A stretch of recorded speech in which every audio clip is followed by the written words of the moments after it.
Imagine how it could change the course of this war if indeed that Saddam Hussein was in that bunker, because clearly regime change as well as disarmament, those are the two things that the United States has talked about repeatedly. If Saddam Hussein, if his inner circle is by some chance gone, and the United States certainly isn't saying that they think that's likely at this point. They just don't even know if that was even Saddam Hussein in that tape, but it would certainly change the course of the war planning. We talked to General Norman Schwarzkopf. It's been a long day.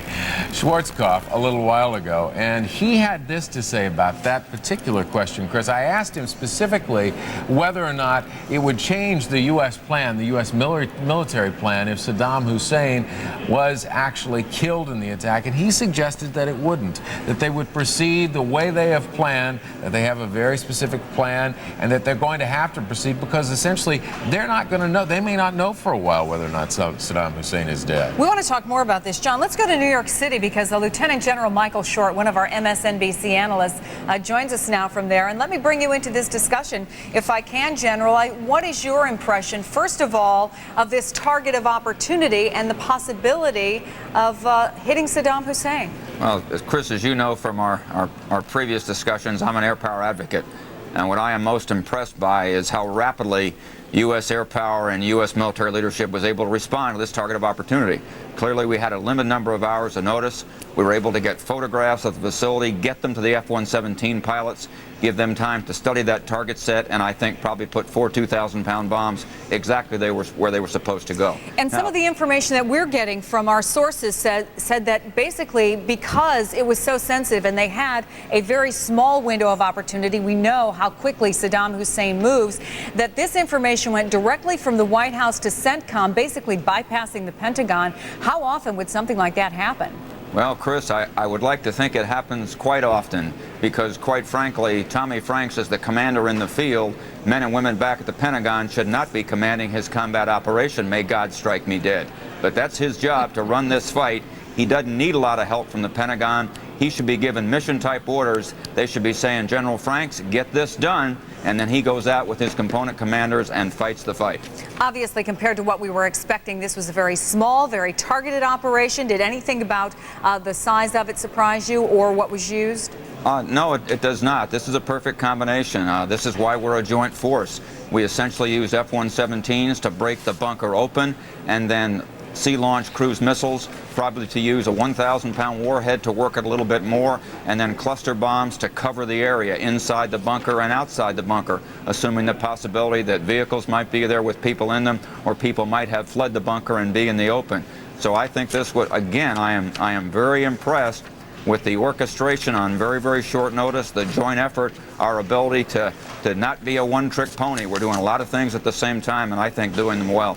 Do you think that this was probably the best opportunity that we will see throughout the course of this war to get Saddam Hussein? I mean, how difficult is it to pinpoint him, pinpoint a location, given the fact that he does have all these doubles and that he moves around so often in these underground bunkers? Chris, you never know, but you have to say this was probably the case. You and I understand that the Iraqis think they can predict how we're going to do business, and you can bet the Iraqi leadership thought that yesterday, if they hadn't been struck by 3 o'clock in the morning their time, the U.S. wasn't going to hit them. So they were able to have their meeting and get on with their business, and then this lightning bolt came out of the sky. So my guess is if he is still alive with his unbalanced sons, we have driven him underground, and we probably won't know where he is unless we get someone very, very close to him talking to us. But you need to understand that we're going to get him one way or the other. If we got him on the first shot of the war, that's an incredible thing to have done, but his fate is not in question. You know, you talk about that it's really impressive to you as somebody who knows how this operates, that they were able to adjust the plan so quickly and put it into operation, but does it even surprise you, or what does it tell us about U.S. intelligence, about U.S. Special Forces, about sources inside Saddam's inner circle, that he was actually able to be pinpointed?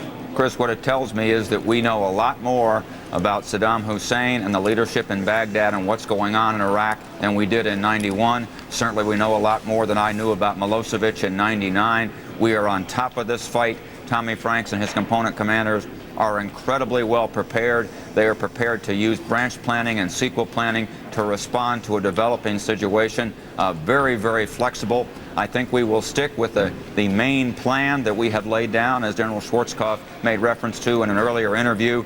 Shock and awe is coming, and the Iraqis are simply not going to be able to handle it. Could shock and awe be delayed at all if the United States thinks there is a legitimate chance that Saddam Hussein was taken out? I think that's possible, Chris, but not for long. We're not going to sit there delaying and suck up Scud missiles going into Kuwait and going after our troops, and the possibility of a shot at Tel Aviv, waiting to hear from the Iraqis that we have taken out their leader. I think this plan will go on schedule unless General Franks is told otherwise by his leadership.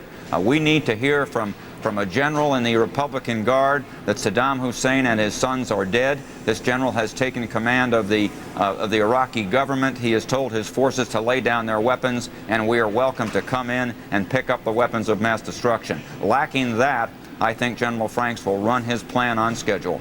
Lieutenant General Michael Short, we will be talking in the hours and days ahead. Thanks so much. Thank you. It is 33 past the hour. Let's get you caught up on the headlines. More details on the Iraqi missiles launched at Kuwait today. MSNBC is now being told that Iraq launched 2 Al-Samud missiles. No Scuds were launched. At least one of those Al-Samuds was intercepted by a Patriot defensive missile. The other may have broken up in flight. President Bush got a briefing on the war effort early this morning from National Security Advisor Condoleezza Rice. That was at least 2.5 hours ago he heard from her. The president is expected to get another briefing from Defense Secretary Donald Rumsfeld today, and he'll also be making more calls to world leaders. And a U.S. Army Special Operations helicopter made what's described as a hard landing in southern Iraq today. All 6 people on board survived and were returned to base. We'll recap the latest headlines on the Iraq crisis for you every 15 minutes. At the top of the hour, 15 after, 30 after, and 45 minutes after the hour, right here on MSNBC. John? In these first strikes, Chris, against Iraq, the U.S. has already used some of its top hardware. Joining us now in our war room to explain what's being used is MSNBC military analyst Colonel Jack Jacobs. Thanks for coming back. And first of all, what about these Patriot missiles? They're so-called new and improved. What do they do, and how well do they do it? Well, the Patriot was never designed to take down missiles. It was designed as an anti-aircraft weapon, but we threw it into the fray to protect Israel during the last Gulf War, and they had some success, and we realized that if we upgraded it and tweaked it a little bit, we'd be able to have a higher degree of confidence we can knock missiles down, and that's exactly what we've done now. We've got a lot of criticism of it before because it didn't work as well as some had hoped, and now you think it works much better. Yeah, it works much better, and part of the criticism before is because it got a little bit hyped too much. The expectations were very high, and like I said, it was never designed to take down missiles in the first place. NBC's Bob Windrum is reporting these weren't Scud missiles, but Al-Samuds, probably Al-Samud 1s, not Al-Samud 2s. Now, the Al-Samud 2s were the ones that the Iraqis were forced to destroy, some 74 of them. However, these Al-Samud 1s, how far do they go, and how many of them do they have? They only go to about 100 kilometers, and I think they've got solid propellant rather than the liquid propellant of the Al-Samud 2s, which go about 150 kilometers, which they've had to destroy. They have the same warheads, however, and it's just a difference in range. So, and as far as how many, they have quite a few. I don't know how many they have, but they have quite a few. You think, what, you think in the tens? No, I think in the many dozens. How many Scuds do they have? That's difficult to tell. It's the big question, isn't it? Yes. Everybody's got a different answer for this one. Yeah, some indeterminate number between maybe a dozen and 2 dozen. This is a weapon of terror in some ways, isn't it? The Scud missile. Well, anytime, first of all, anytime you throw an explosive device at a civilian population, one can consider it to be a terroristic kind of exercise. But if you're an infantry soldier on the ground, one of the things you fear the most is indirect fire. It's one thing to fire at somebody and have somebody fire back at you. But it's completely different when you're on the receiving end of artillery or missiles or rockets, which is one reason why they're used to great advantage. It's a very, very demoralizing weapon to use. All right, let's talk about a couple of other things. I got off track for a second with the Scud missiles, but I want to talk about the Tomahawk cruise missiles that were used and the F-117 as well that dropped the 2,000-pound bunker buster bombs. Yeah, 2,000-pound bunker buster bomb, a great weapon. It's got a delay on it, and it can sense a difference in density between what it hits and the open area inside, and when it gets inside of a bunker, it then explodes, delivering the entire payload to the people or facilities inside, rather than expending it on the outside. What's the accuracy of something like this? This thing is accurate down to 1 meter.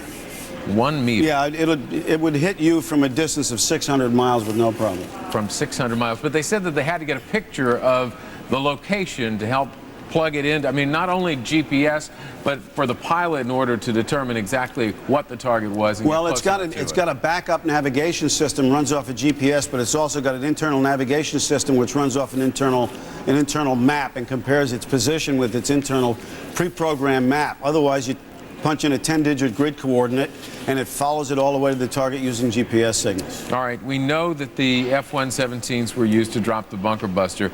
The stealth planes will probably play a major role in this campaign, I think they will continue to play a major role, especially if we're going to fool around in daytime, which we might wind up doing there, especially to support troops. Here's an animation that shows Flight of 4. They're going to break up into 2 missions of 2 each when they peel off. Radar reflecting, as most people know, very difficult, nearly impossible to pick up with any radar. This shows a SAM installation, but it can be used against any installation, particularly those in the open. And you can see the laser designator being shot down to the target by one of the 2 aircraft, and the weapon riding it down right to the end, the weapon released by the other aircraft. All right, I have one other question. Before we came on the air, you said Iraqi TV is going on and off the air, and we reported earlier there was some suggestion that the U.S. might be jamming Iraqi TV and radio. If that's the case, how are they doing it? We have a number of platforms which we put in the air which are designed specifically to do that. And in addition to that, I believe we have the capability not only of jamming the signals that are coming from places like Iraqi radio and TV, but to replace them as carriers over the original signal with our own radio broadcast. station. Yeah. Something else entirely that we want in there. Is Psychological operations, it's a natural extension of dropping all these leaflets all over the place and telling guys they ought to give up, which they're starting to do. This is a great psychological weapon on a battlefield. It's as much combat is as much psychological as it is anything else. Well, Jack Jacobs is one of the people with a lot of military experience helping explain all of this to us. Very complicated stuff. Jack, thanks very much. You're welcome. And now we go over to Chris. Thanks very much. We want to talk more about these missiles that Iraq has been aiming at Kuwait. We have seen in the desert troops who have donned full chemical gear, gas masks. They thought perhaps time had come for them to move. Turned out not to be. In Kuwait City, journalists have also been taking precautions. Among them is KNBC's Conan Nolan, who has been reporting from Kuwait City for NBC stations all around the country. And Conan, we caught you unawares a little earlier. We saw you in your chem suit. We saw you holding your gas mask. Tell us what it's been like there over the last several hours. Well, good morning, Chris. A little tense this morning when we first heard the alarm, the first siren go off.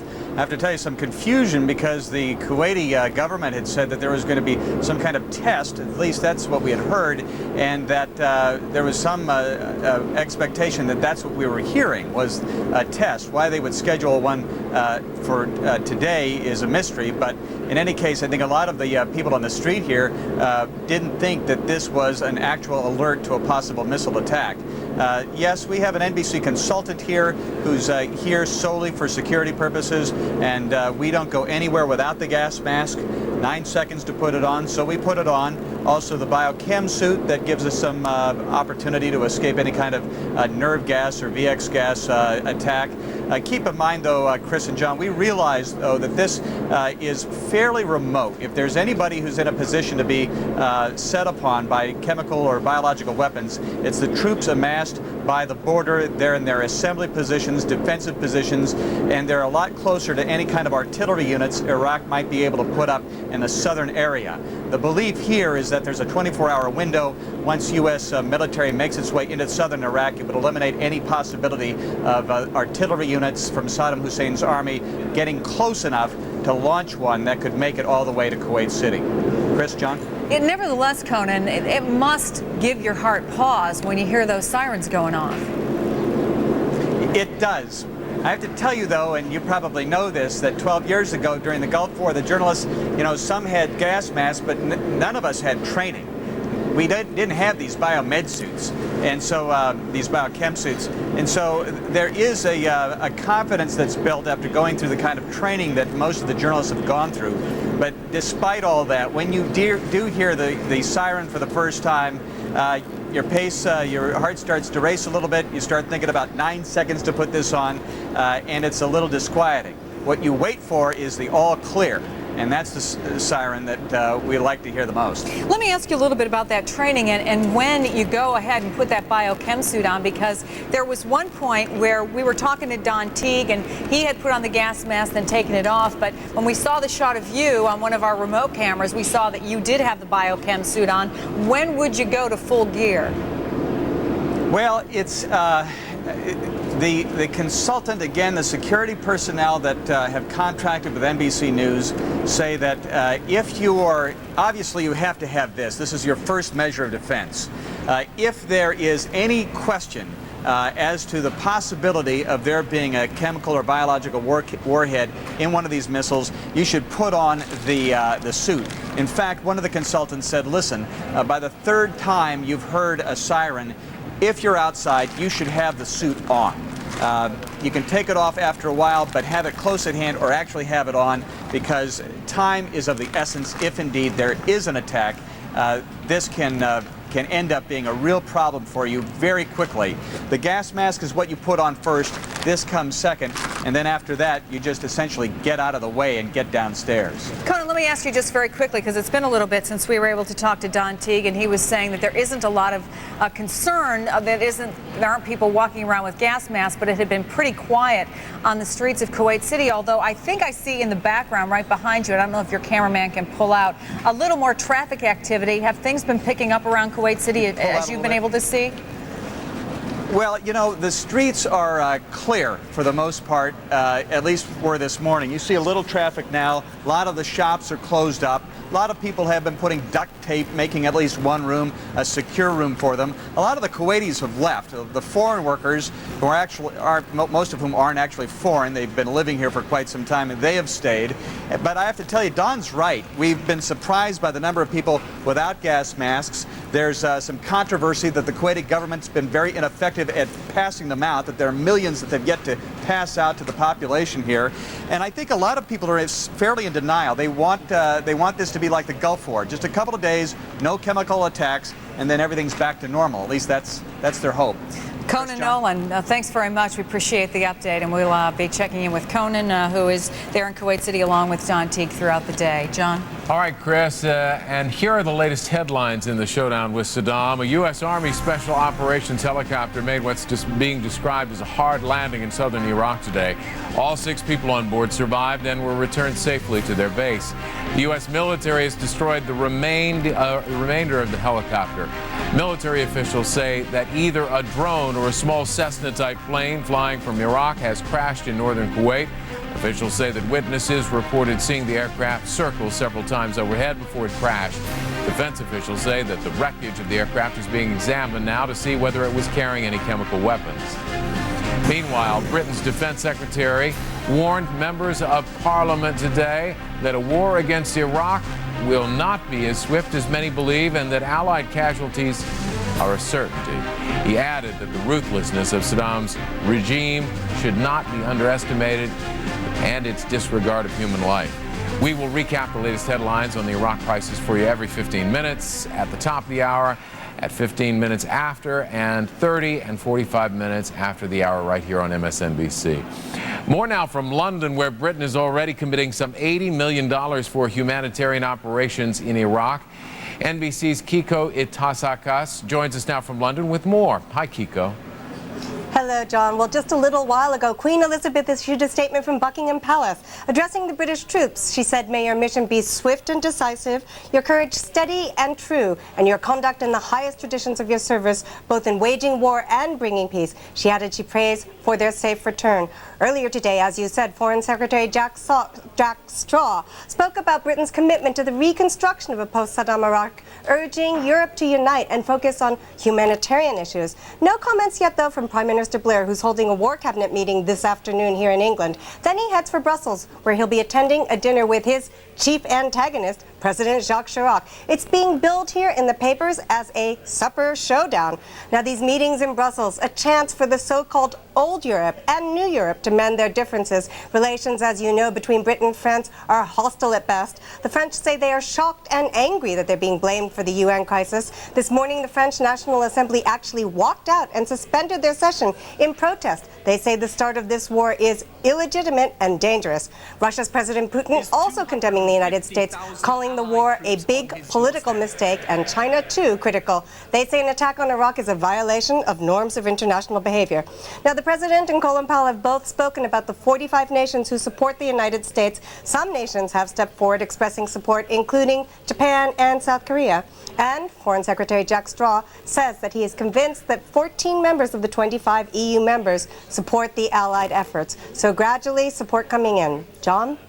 All right, Kiko Tasaka in London. Kiko, thank you very much. Now here's Chris. We're getting an update now from the Pentagon. It's basically a progress report, and I think the first thing I'll mention is Conan Nolan was saying, even though there may be some level of danger in Kuwait City, the real danger is for the troops who are amassed along the Kuwait-Iraqi border, and in fact, that's what the Pentagon is confirming now, that missiles have been fired in the direction of those troops. Even though they have not gotten the order to go into combat, there is a higher level of danger for them even now. But overall, a senior defense official tells NBC News that things are going well so far. There's no good assessment that they have so far of last night's strike on Baghdad, but operations overall are going very smoothly, and plans are in place for that major air and ground campaign, and that success thus far could result in acceleration of those plans. We want to go to Tel Aviv now. NBC's Keith Miller is standing by at a place that knows, frankly, firsthand what it's like to be a part of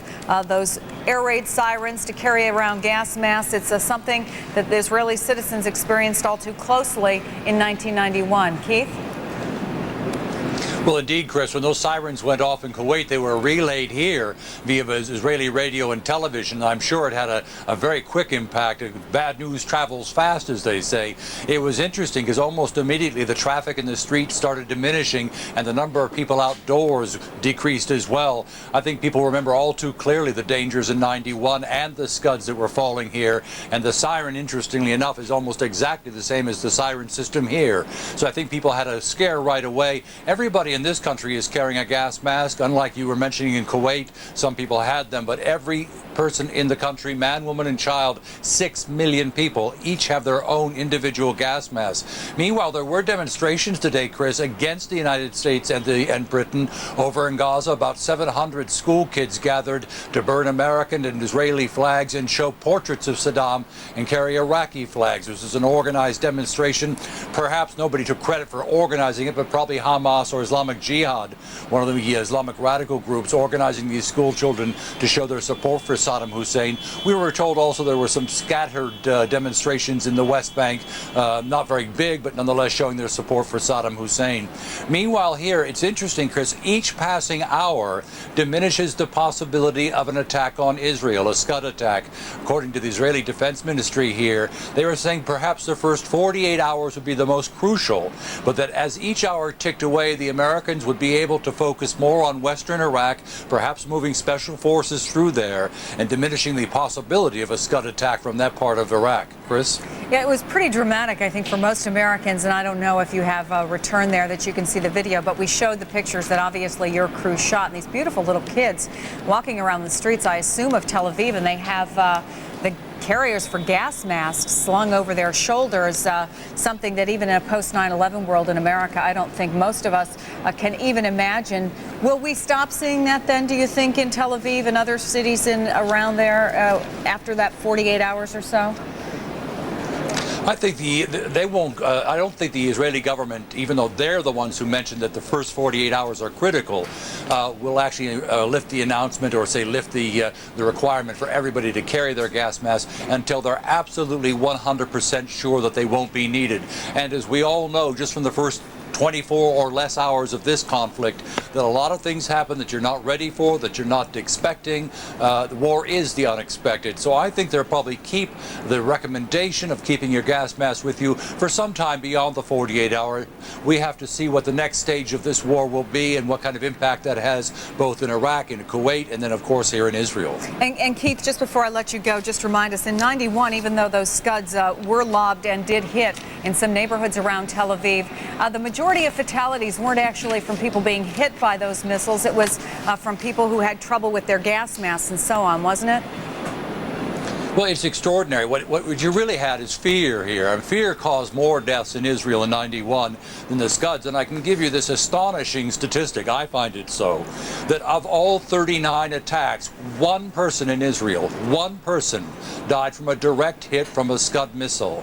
94 to 98 people died from heart attacks, strokes, suffocation, being stuck inside a sealed room, and perhaps having an indoor barbecue for heat, not realizing the coals are of course causing some decrease in oxygen levels within the rooms. And then unfortunately, tragically, some families not knowing how to work the gas mask and suffocating. So in fact, the Russians, this is a Russian-made weapon, this Scud, and it is basically an urban terrorist weapon. Creates a huge blast, a huge sound, but doesn't cause that much damage. Unfortunately for Israel in 91, most of the fatalities were from other incidences associated with the Scuds. Chris? Keith Miller in Tel Aviv for us. Those are astonishing statistics. Thanks, Keith. We'll be checking in with you throughout the day. John? And now we turn back to the man who led U.S. forces through the first Gulf War. General Norman Schwarzkopf is standing by. General, good to see you again. Thanks for being with us. Right, John. It feels again like a calm before the storm. How does the timing work on something like this? Well, you know, we got to make sure the troops are in place in their attack positions. We got to make sure the logistic supplies that they need to sustain themselves are in position also, and all of that takes time. There's a lot of desert out there, and they've got to spread the troops out in the desert, put them in their attack positions, get the munitions there. As I said in the Gulf War, just to supply the troops that we sent out west, it was 36 million gallons of gasoline and 115 tons of ammunition that we had to have in place so that we could sustain the operation once it kicked off. Now, when you take all this information in, you've got to consider weather, you've got to consider timing and your plan. If something doesn't go as planned, then how do you must have other plans backed up in line for all these contingencies. You have to figure out what the situation is. In fact, I guess you ran into that in the last Gulf War. Yeah, you always do that. You know, your plan is actually your plan is the thing that applies at that particular minute. We always say the planning is done, it's the mission, the enemy, the troops available, and the terrain, and all of those things must be considered. But any one of them can change as you go ahead and execute your plan. So if your enemy does something that you didn't expect them to do, then you have to be ready to adjust your plan to accommodate that. But by and large, the initial plan, the one that's probably going to kick off here, is one that's been very, very well established. It's been practiced by everyone. They know exactly what it is they need to do when the time comes. On the air, in the beginning, we heard this was going to be not just an air campaign, but an air campaign and a devastating ground campaign as well. You think that's going to stay the same? Is that the plan you're expecting? Yeah, I don't think there's any question about the fact that we're going to use the air to soften up targets, to accomplish. I'm sure there's a set of objectives, many of which they want to accomplish purely with the air. And once those objectives are accomplished, that opens the door for the ground troops to do what it is that they need to do. So the two fit hand in glove, and you can't. One of them is fine by itself, but together they become a devastating attack. You hear so many families say, "I hope this war is over quickly." You hear the soldiers say, "We want to get in there so we can get this thing over," and you can understand why they say that. But President Bush warned the American people in some ways last night that it may not be as quick as we'd hoped. It may not be a 5-day war or a 2-week war. What is your estimate of that? Well, that's almost anybody's guess. I don't have the war plans available to me. Obviously, there's a succession of objectives that have to be accomplished. Things that we hope will come about as a result of our attacks, and depending upon how they come about is going to determine how quickly we're able to get get this whole thing over with. I think it's way premature to say, okay, it's going to take a matter of time. You know, we thought that the Gulf War, when we finally kicked off the ground phase, might take as many as 3 or 4 weeks, and of course it took 100 hours. So a lot of that depends upon how the enemy is going to stand up against you, or whether they're just going to collapse. And by the way, these are the same troops we fought then, so I have no expectations that they're going to do a stellar performance of the enemy in the field. I think that we should be able to accomplish our objectives rather quickly. Well, there. Go ahead, I'm sorry. No, I was going to say it's a different objective, and the last time, you know, we weren't going to go all the way to Baghdad, and this time we have to go all the way to Baghdad to accomplish what we said we're going to accomplish. So that's a different campaign in its entirety. Some of them did collapse, and some of them had been out there in the desert for a long time, and they were hungry and hot and tired, and they turned themselves into U.S. forces. Is the situation can't be any better this time, can it?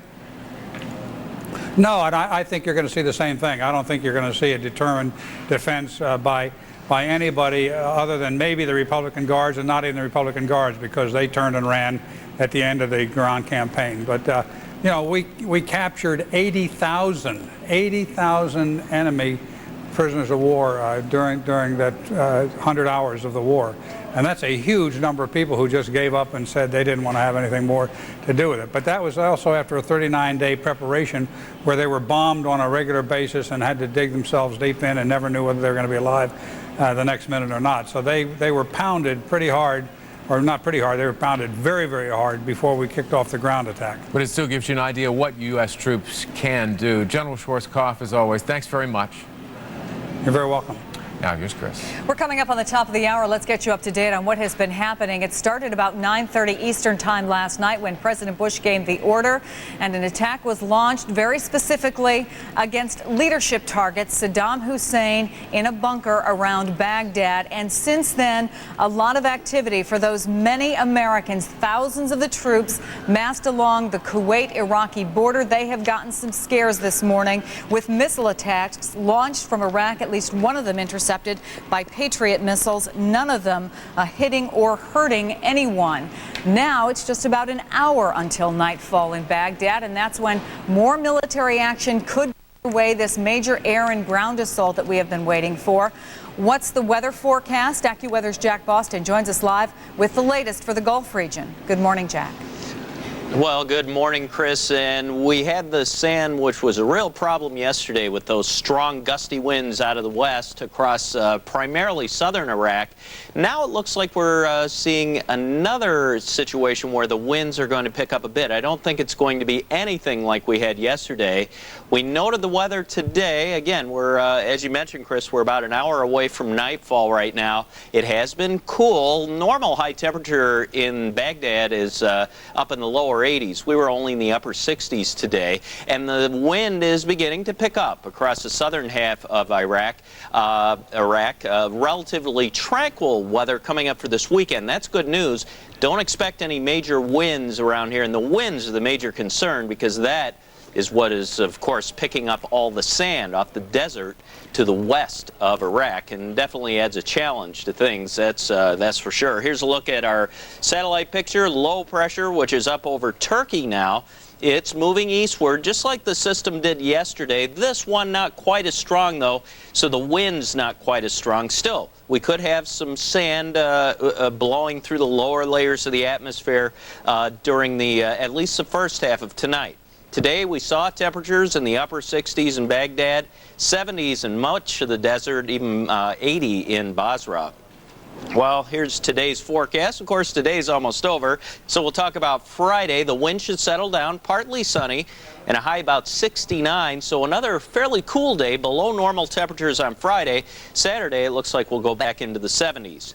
Now, the problem is, as we look about 2 to 3 days in the future, around Monday, we're looking for a pretty strong storm to set itself up over Turkey, and we could have a similar situation to what we had yesterday with the strong west to southwest winds over a good distance, all the way from Egypt through northern Saudi Arabia. We could be looking at sandstorm problems around Monday. Chris? Thanks very much. The latest on the weather, which of course could be very crucial because of those sandstorms that could affect operations. Now, 2 minutes after the hour, let's bring you the very latest. Is Saddam Hussein alive? That's what U.S. officials are trying to figure out after last night's attack on Baghdad. An address from Saddam aired on Iraqi TV after the attack, but officials say it appears to have been taped because the image froze briefly. Iraq's information minister says one person was killed in last night's strike. He says the U.S. mainly hit empty buildings and 2 civilian areas. And British Foreign Secretary Jack Straw says there is international support for military action against Iraq. He says 14 of the 25 current and future members of the EU support the U.S. and Britain against Iraq. We will recap the latest headlines on the Iraq crisis for you every 15 minutes at the top of the hour, 15 after, 30 after, 45 minutes after the hour, right here on MSNBC. John? And one city that's very concerned about terror attacks is New York City. And NBC's Carl Quintanilla joins us live from New York's Times Square with reaction there. Hi, Carl. Good morning to you, John. We've been watching the coverage from overseas, obviously, all morning. And as nightfall begins in Baghdad, rush hour here in Manhattan, pretty much at its peak hour, the commuters on their way to work, obviously trying to assess the risks to themselves and to the city in light of the events in Iraq overnight and this morning.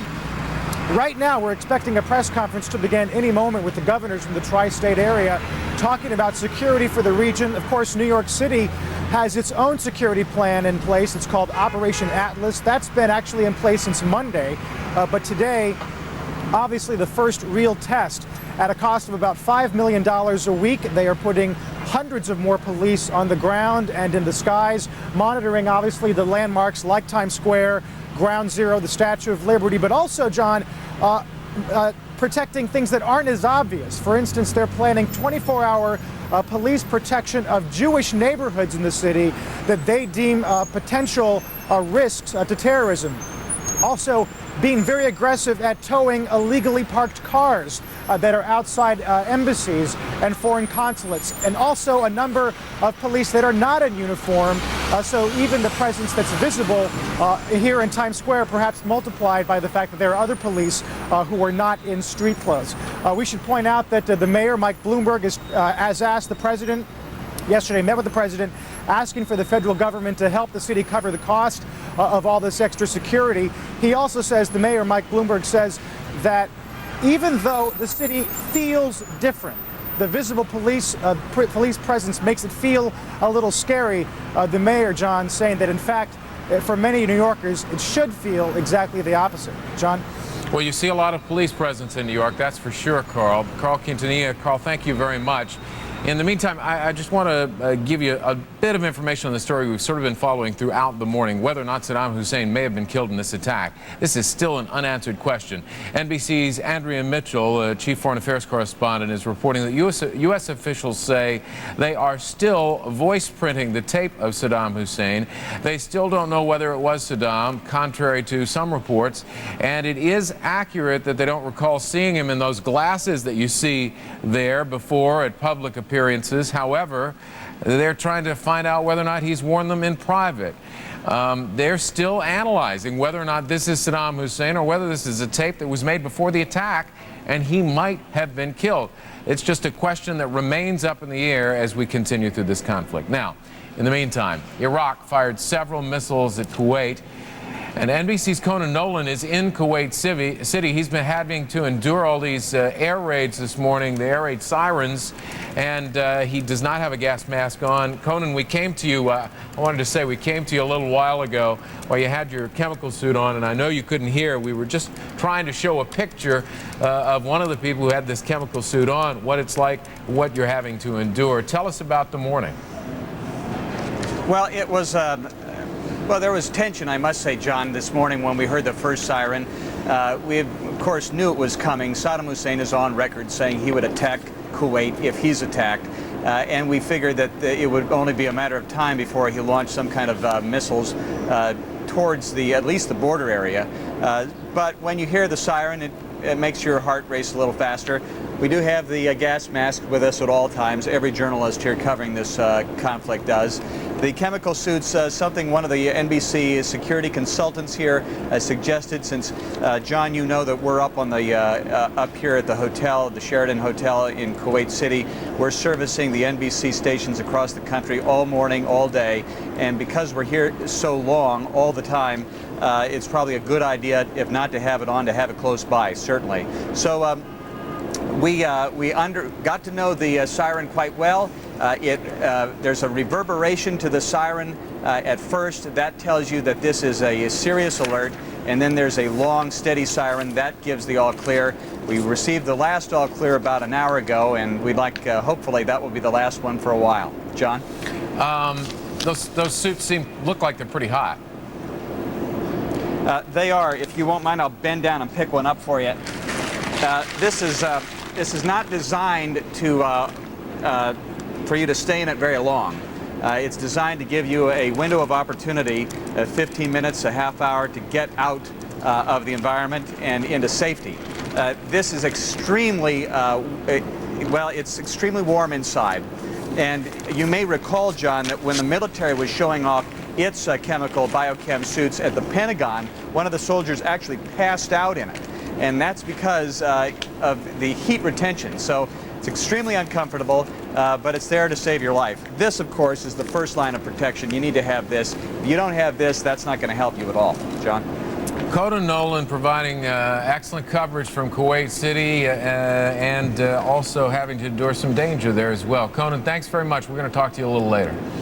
Yeah, speaking, John, of the level of danger, it certainly has gone up for those troops who are along the Kuwaiti-Iraq border, even though they have not been given their final orders to move those missiles that have been launched at U.S. troops from Iraq. Let's go to the Pentagon for the latest. NBC's Carl Rochelle joins us now, and even though they're not in combat yet, Carl, the level of danger certainly is higher for troops at this hour.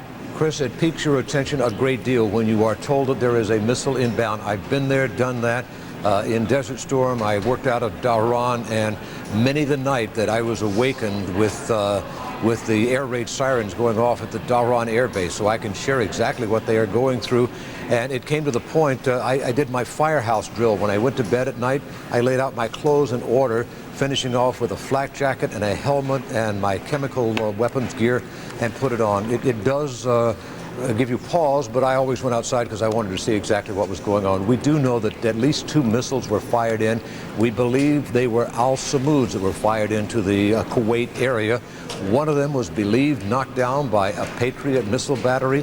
The other one apparently destructed inbound. One of the things that Iraq does, sometimes they have modified those missiles, tried to extend the range or extend the kind of warhead that they could put in them, the potential warhead, and sometimes it causes those missiles to be unstable, and sometimes they will self-destruct in flight, and that perhaps is what happened to one of those missiles. But it certainly does give pause to those people who are in the area and who are waiting. And Chris, I'd suggest to you also talking to a senior government source who said that the attack that we saw last night, Wednesday evening, was exactly what was planned for the first stage. This was not the flash bang mission that we had been led to believe of missiles and aircraft going in and just literally devastating everything. This was exactly what was planned. The only change was when the CIA discovered where they believed Saddam Hussein and his military leaders were. They diverted some assets into Baghdad to try to take him out into that house that he was believed to be in. The 3 dozen or so Tomahawk missiles, the 2 F-117 fighters, they hit the target that they planned to hit. They don't know for sure whether they got Saddam Hussein, but I'm told he wasn't the only target. There were also several of his key military leaders in there, and they were also considered part of that equation. They wanted to take out as much of the hierarchy of the Iraqi military, and including Saddam Hussein, if they could, all in one stroke. And one of the things we also know, Carl, is that obviously this war plan is extremely well laid out and that the timing of it was laid out. But as we continue to hear from Andrea Mitchell and others that U.S. officials are looking into whether or not Saddam Hussein might have been killed, the possibility that he was indeed in that bunker and that he has been killed, that they are now voice printing that tape supposedly of Saddam that happened, that was released afterwards. How might that affect when this major air and land assault begins, if at all? Well, Chris, I'm being told exactly the same thing that Andrea is, that they are not sure.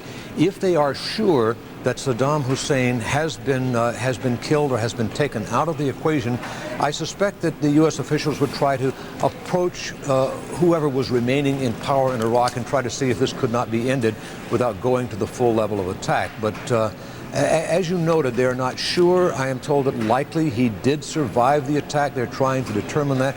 They want to know if that videotape of Saddam Hussein is really Saddam or someone else, or if it was taped in advance. They noted that a couple of things. One, that it was taped.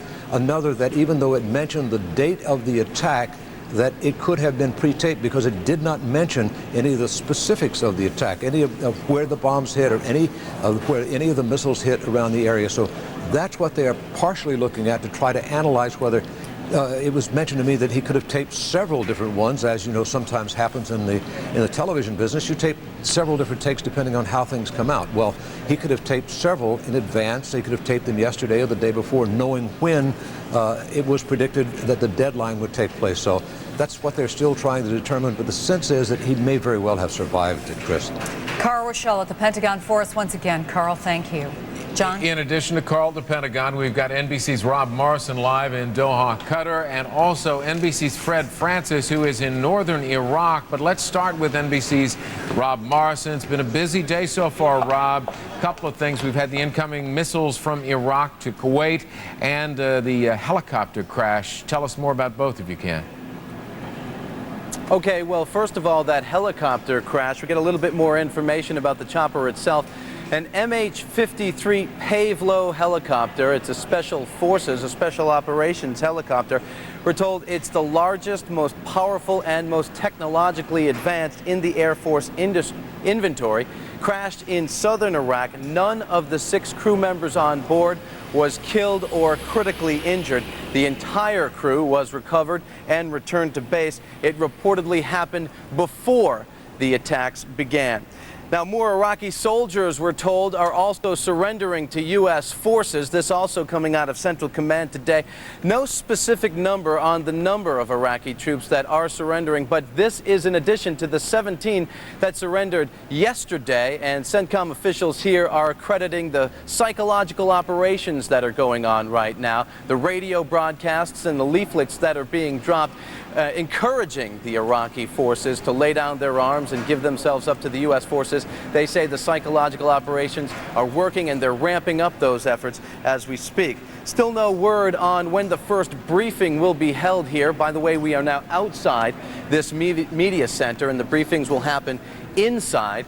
General Tommy Franks, we know, will deliver the first briefing to the media, but we also know that he's kind of a media shy guy, if you will, and we expect to see other top commanders briefing the media after that, but still no word on the when the first briefing will take place. That's the latest out of CENTCOM. Back to you. All right, Rob Morrison at Doha, Qatar. Rob, thank you. And we're going to get to NBC's Fred Francis in a second. We have some new developments from the White House. We turn to NBC's David Gregory, who's standing by with more on those. David. Good morning, John. Let me bring you up to date on where the president's schedule is and what we're hearing from White House officials.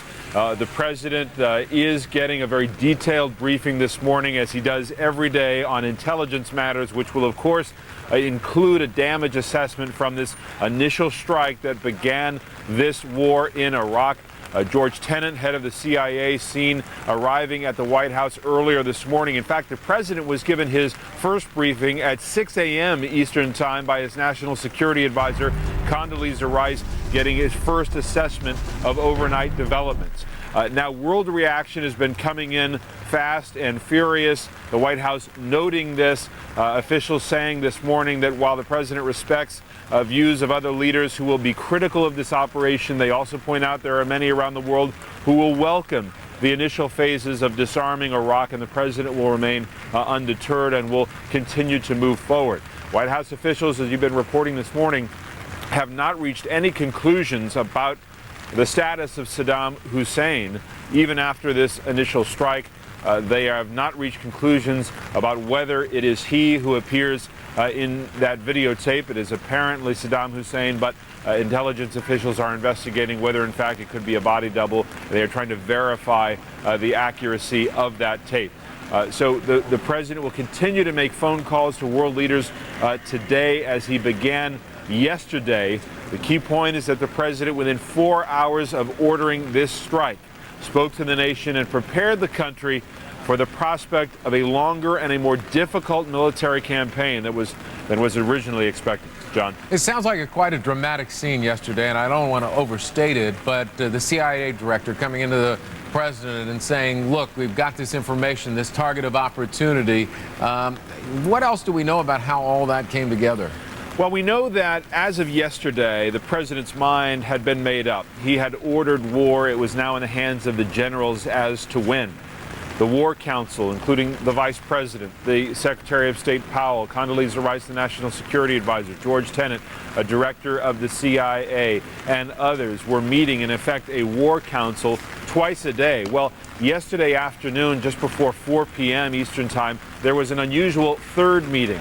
That meeting went almost 3 hours long as the latest battle plans were assessed, the latest intelligence was assessed, and approximately 6:30 p.m., the president, hearing the recommendations from his generals, authorized the strike that we all viewed, that the president called the beginning of what would be a broad and a concerted military campaign. It caught a lot of people by surprise, even within the White House, that this first surgical strike would be what actually started the war in Iraq. But nevertheless, that's how that unfolded. The president concluded that meeting about 20 minutes after 4 o'clock. Later on in the evening, he was actually having dinner with the First Lady in the residence. That was at 8 p.m. Eastern Time, the official deadline for Saddam to get out of Iraq.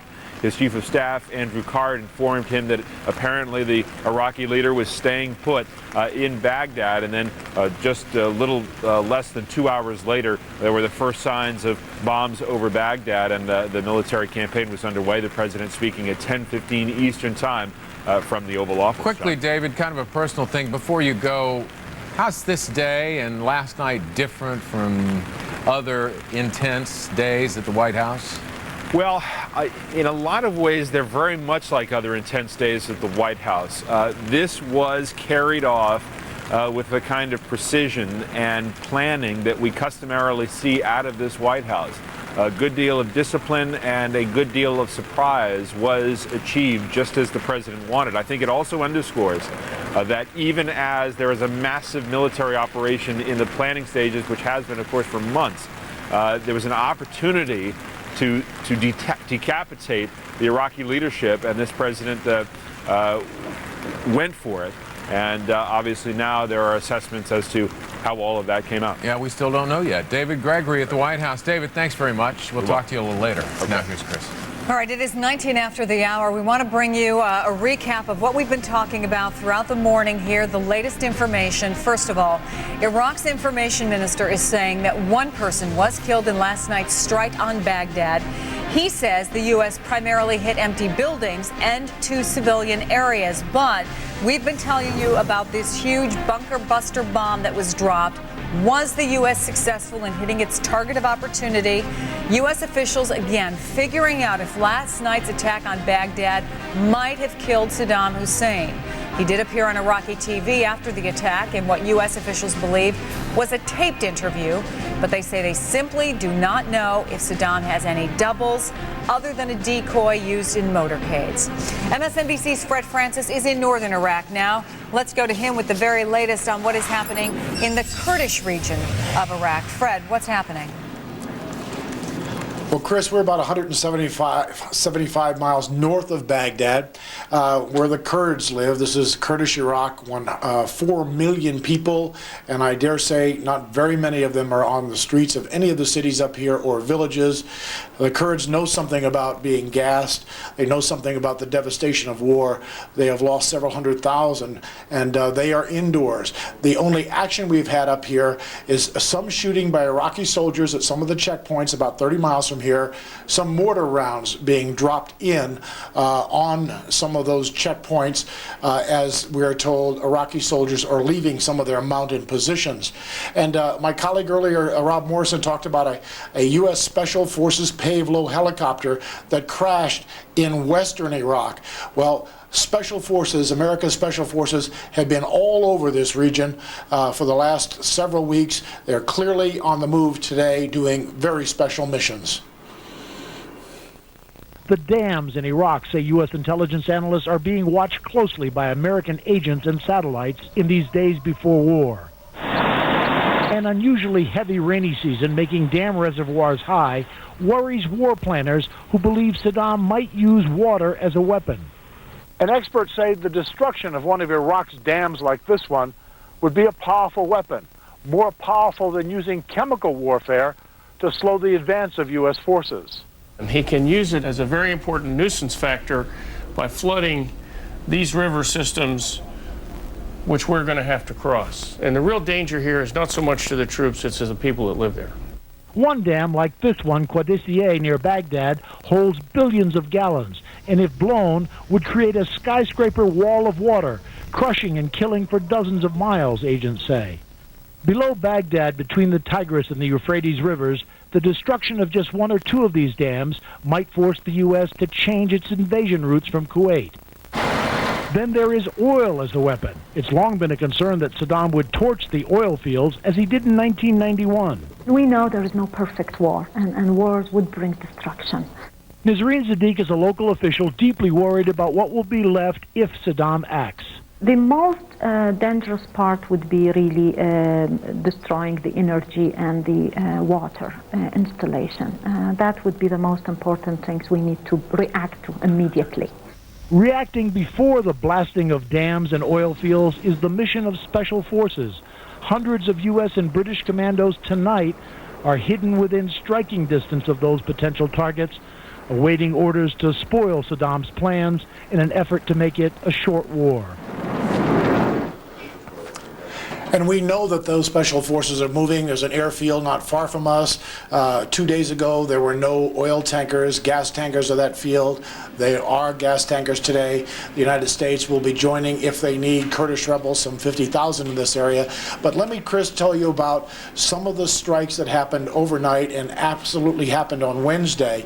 You know, we heard more than 3 dozen cruise missiles. We heard bombs, big bunker busters being dropped. I will tell you, all of that was not to go after just Saddam Hussein and his generals. We know over the last 24 hours, the United States has captured an airfield in the west of Iraq called H3, about 300 miles to the west of Baghdad. The H3 airfield is going to be used by those special forces and others to build up their bases. Also, we know that the United States, with some of these cruise missiles, has also taken on the Taji Air Defense Center 10 miles north of Baghdad. Taji is a key area. There's your H3 airfield, and you can see there's one road going from that airfield all the way to Baghdad. The Taji Air Defense Command Center, that is where the fiber optic link has been built by the Chinese, the C-41 fiber optic link, which connects all of the air defense systems in southern Iraq. And they also, overnight, with some of those cruise missiles, took out the Sabah air traffic control system and another fiber optic link near Basra. So yes, did they use that target of opportunity to go after Saddam Hussein because the CIA thought he happened to be in a certain neighborhood in Baghdad? But they also took the opportunity to take at least a dozen targets off their priority target list for the first night of the war and go after them. So we can be reasonably assured going into the evening here in northern Iraq that communications from fiber optics, which the Iraqis were counting on for their air defense, have been taken down, and the United States is now in command of several airfields in western Iraq. Chris? Fred Francis in northern Iraq for us. Thank you, Fred. John? Well, Chris, our NBC News producer Bob Windrum has given us a little more information on Hans Blix and an interview he did with BBC News. I want to share some of it with you. The former chief weapons inspector Blix has expressed regret over what he calls U.S. impatience to go to war with Iraq and suggested that Washington, D.C. had little interest in peaceful disarmament from the outset. Just a quote here from Hans Blix. He said that He said that we did not have any obstacles from the Iraqi side going in. They gave us prompt access. And he said the Americans lost patience sometime at the end of January, the beginning of February. We want to continue our discussion not just on this, but some of the weapons of war. With us now is a former commander of U.S. forces in Europe, retired Army General Monty Meigs. And General, I know you stay away generally from diplomatic issues, but what do you think about that from Hans Blix?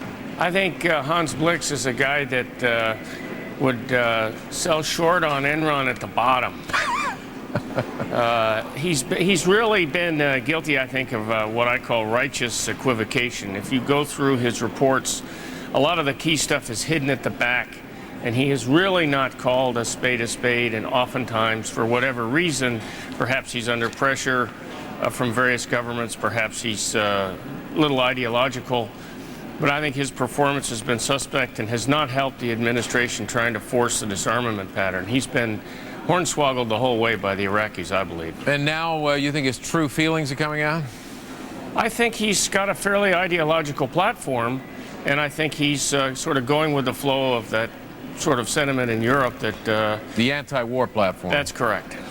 All right, General Meigs, I'll let you off the hook with that one from here on out, and we'll continue. We're going to talk about weapons. And nice to get on solid ground. Well, let me tell you, you know all about the weapons. You also know about the weapons inspectors as well. That's why I asked you. But we now understand that these were Al-Samud-1 missiles, these missiles that the Iraqis fired today at Kuwait and toward U.S. forces, not the Scuds or the Al-Samud-2s, which the weapons inspectors got Saddam Hussein to destroy a few of. Now, what's the difference between the Al-Samud-1s and the Al-Samud-2s, and what kind of damage can they do? We looked into that here. We're not really sure that there's a significant difference. I believe the Al-Samud-1 was an experimental missile.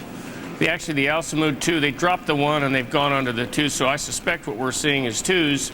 And we know from the Secretary of State's testimony that there was a conscious intent by the Iraqis to hold a bunch of these back, and I suspect they were already deployed. They were already out there in units ready to go, and he's in sort of a use them or lose them business right now, and so he's trying to pay us back, and he doesn't have the command and control and intelligence to template our units that well, and so he's shooting wild. That doesn't make it any easier for the troops hunkered down in trenches in their naughty suits, their NBC suits.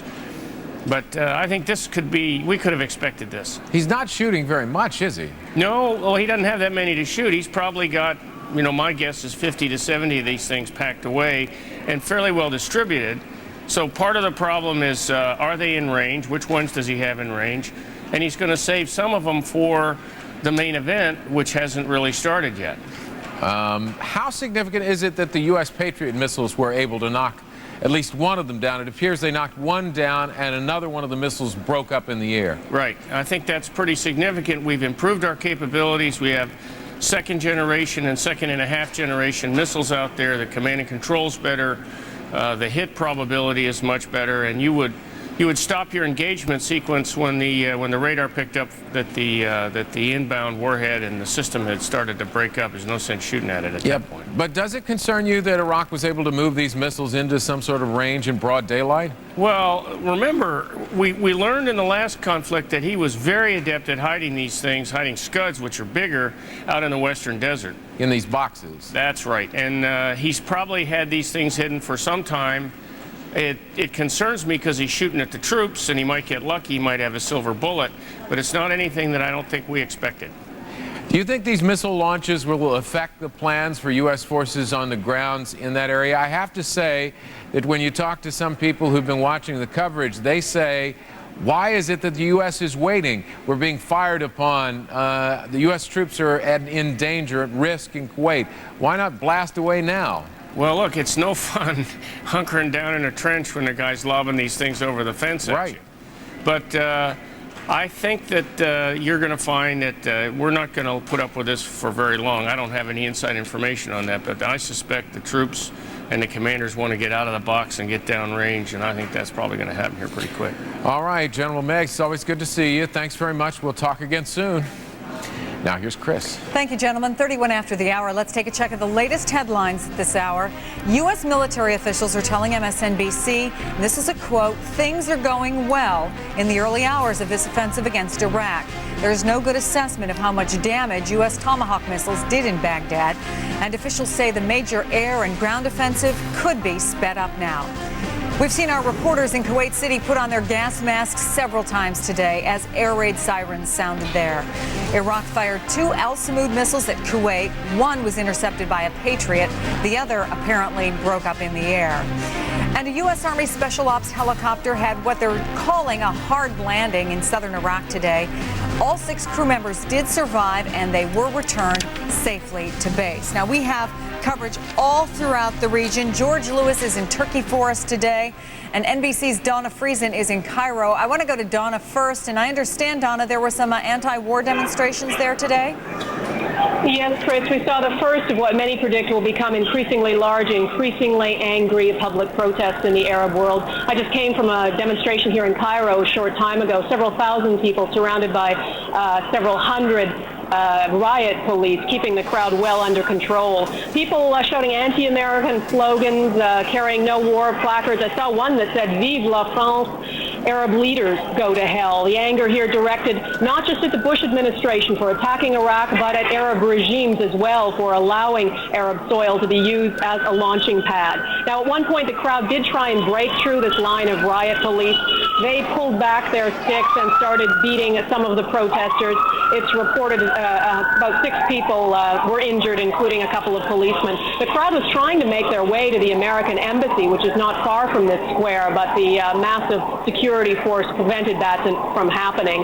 People here are siding with Iraq, not because they support Saddam Hussein, but because they believe the United States has not made a strong enough case to justify war, and they're deeply suspicious of America's motives. Here's what a couple of people at the protest told me. I came here to protest against this barbaric action of the American administration. What are your feelings today? Well, my feeling is I am very furious, really, as a Muslim and as an Arab, to what is happening now to our people in Iraq. For no reason whatsoever, but just for sheer aggression from the Americans. Not the Americans, I mean the American administration.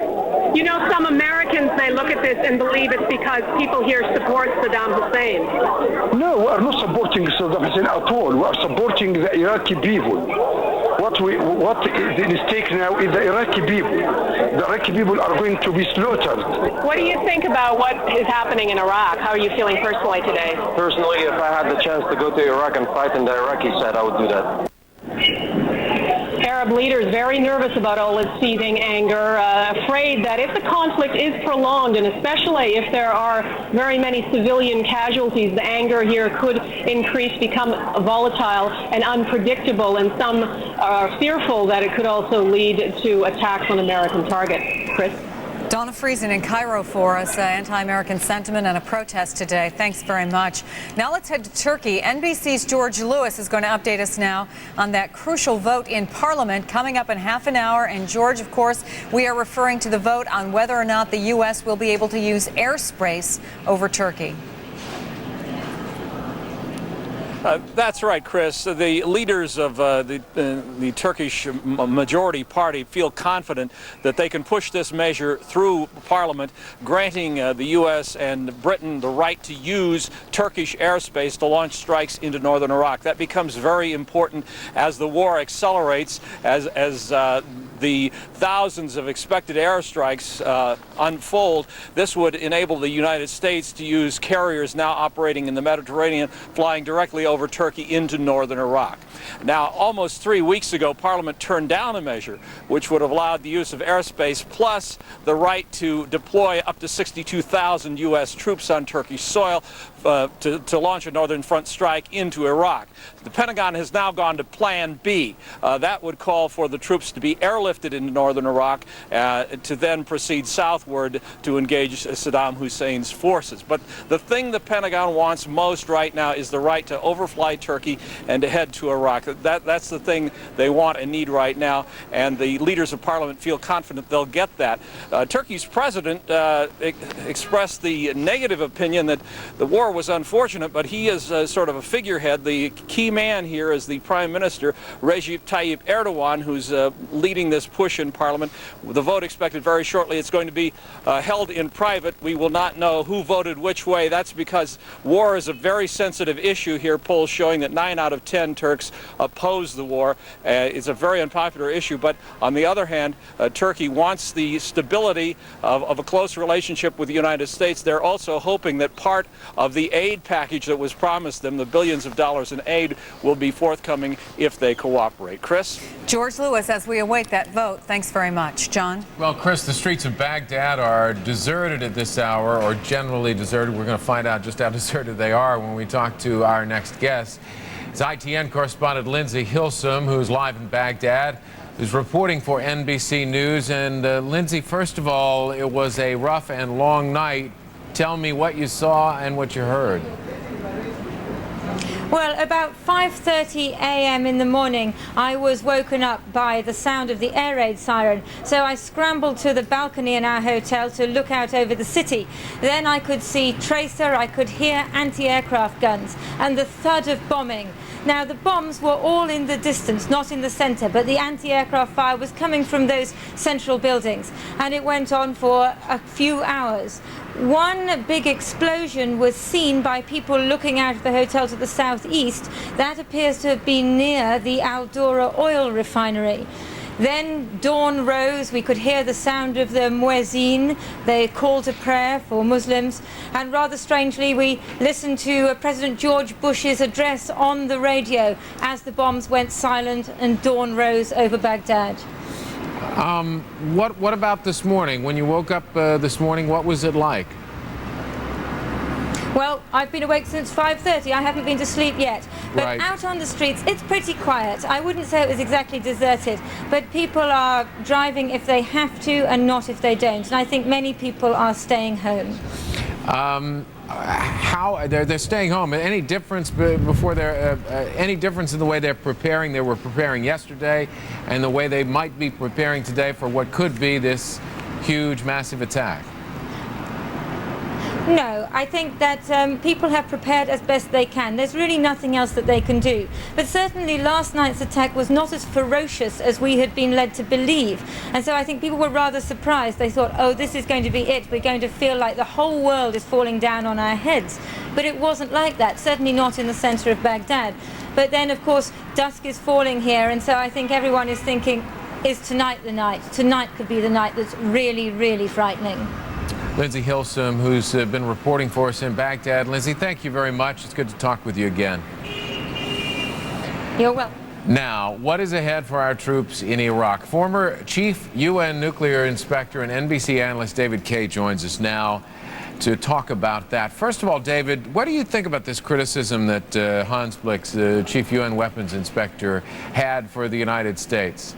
Well, John, I think it's somewhat expected from Dr. Blix. I think it's wrong. I think it's unfair. I think it's a failure to accept responsibility for what many will judge as his own inadequate performance. But on the other hand, look, it's the end of a difficult period. I think you move on. The role of UN inspectors, at least as led by Dr. Blix, is over. It's past. It'll be a subject of doctoral dissertations, history, and that.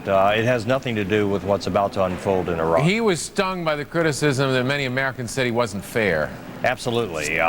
He was stung by that. He was stung by he thinks he did not get support and time to carry out the course of his action. It's been 12 years. I think, history's moved on. I was just getting ready to say that's history now as the U.S. moves ahead on the military campaign. Well, let's move on and talk about something else as well. What can you tell us about the reports of this unmanned plane that crashed in Kuwait? What are the implications of this? Could this Cessna have been transformed into some sort of crop duster with chemical weapons? Absolutely, it could, John. And in talking to military officials over the last month or so, the thing that really worried them most immediately as they prepared to attack, because they're so concentrated in the Kuwaiti area, is reports that the Iraqis had made real breakthroughs in UAVs, as many as 50, highly accurate GPS piloting, that they had moved from, actually, this looks like one of their early generations, to really quite small, hard to detect, hard to shoot down aircraft capable of spreading both biological and chemical weapons. I think we'll see more of this. And how dangerous could these be? Well, if you're in the wrong place at the wrong time and unprotected, they're very dangerous. U.S. troops now, as you've been reporting, are actually sleeping and fully mopped up, except for the gas mask and the gloves. With any warning, they'll put those on, and that protection is good against this. I think they'll blow right through any chemicals that are spread.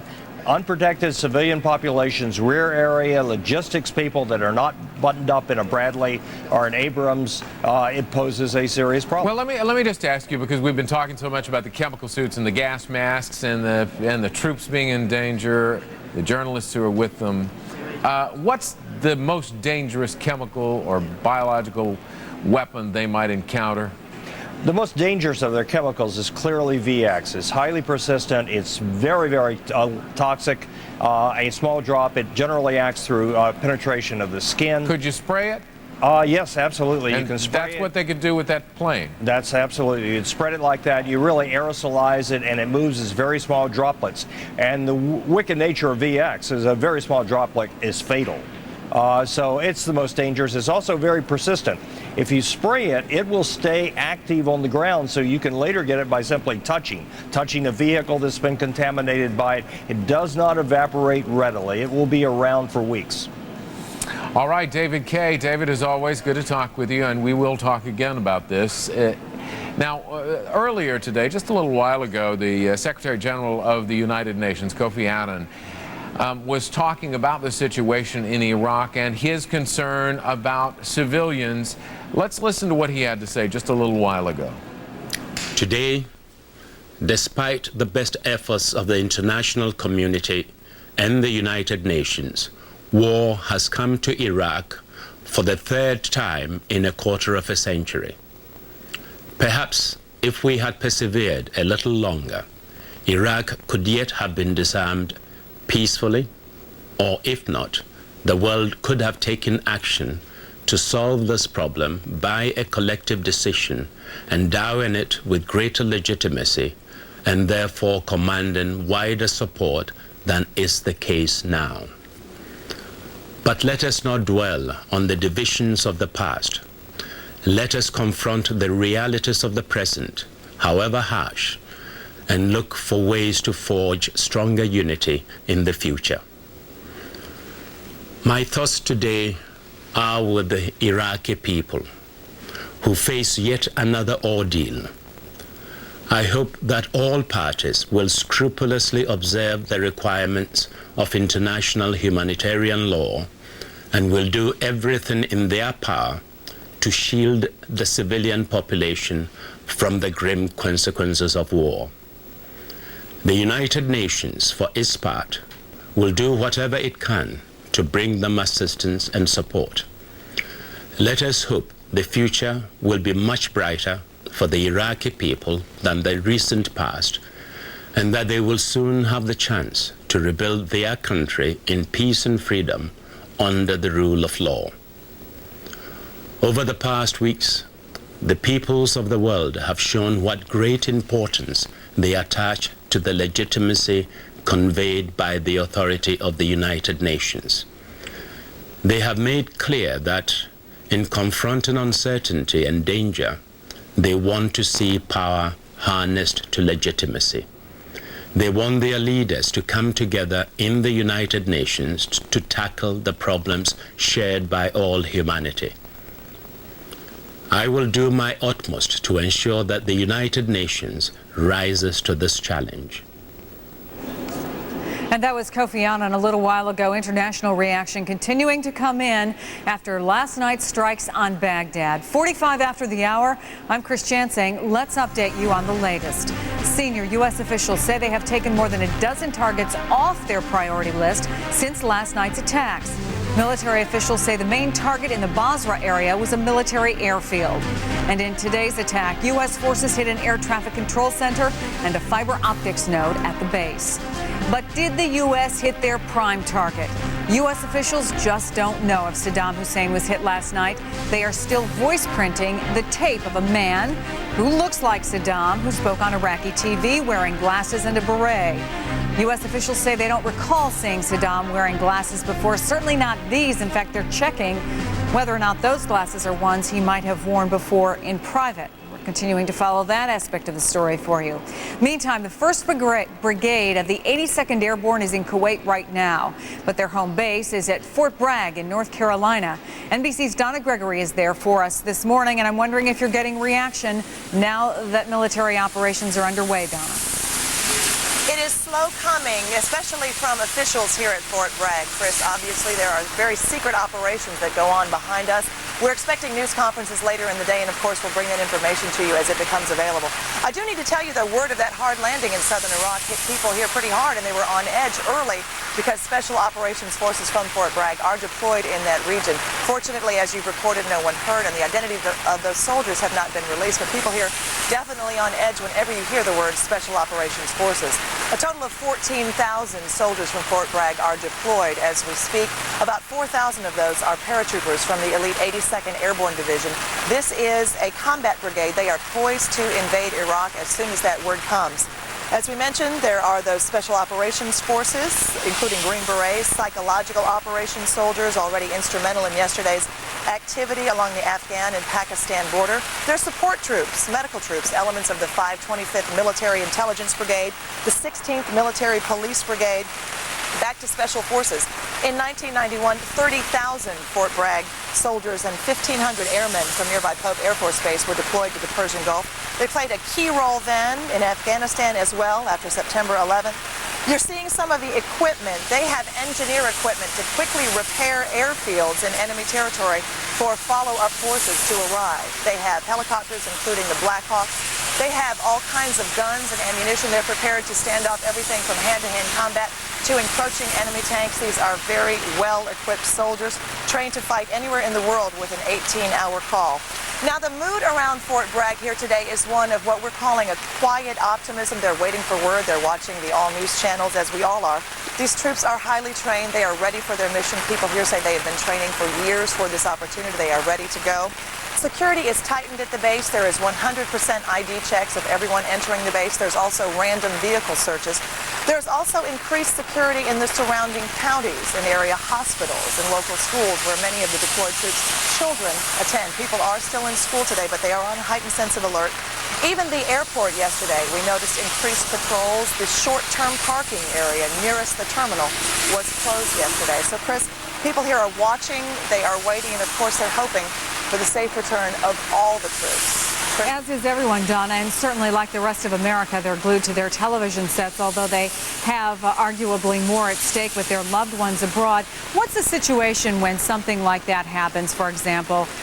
There was initially the report that that helicopter had gone down. It turned out to be a hard landing and no one was hurt. Do, for example, wives have specific people who they can contact? If the anxiety level goes very high, are there counseling services there? Chris, it's a very specific chain that the spouses follow when the troops are deployed. The military definitely takes care of its own, and here at Fort Bragg, it's no exception. There are tremendous support systems set up for all the people left behind, for the wives, the husbands of the troops, and the children and extended families. They take it very seriously here, and they do take care of their own. Donna Gregory at Fort Bragg for us as she'll continue to report and waiting for an update there. Thanks very much, Don. A lot of special forces deployed out of there. Now, along with striking leadership targets in Baghdad, that's one way that they're couching the word that they went after Saddam Hussein last night, or in the early morning hours, Baghdad time. The U.S. also hit a number of other sites in southern and western Iraq. I'm in the war room now, and I'm joined by MSNBC military analyst Dan Garay from the Lexington Institute. Good to talk to you. I want to talk about some of the specifics of those other targets, but if we can put up generally a map, do you see a pattern here? Oh, absolutely. You see really two things.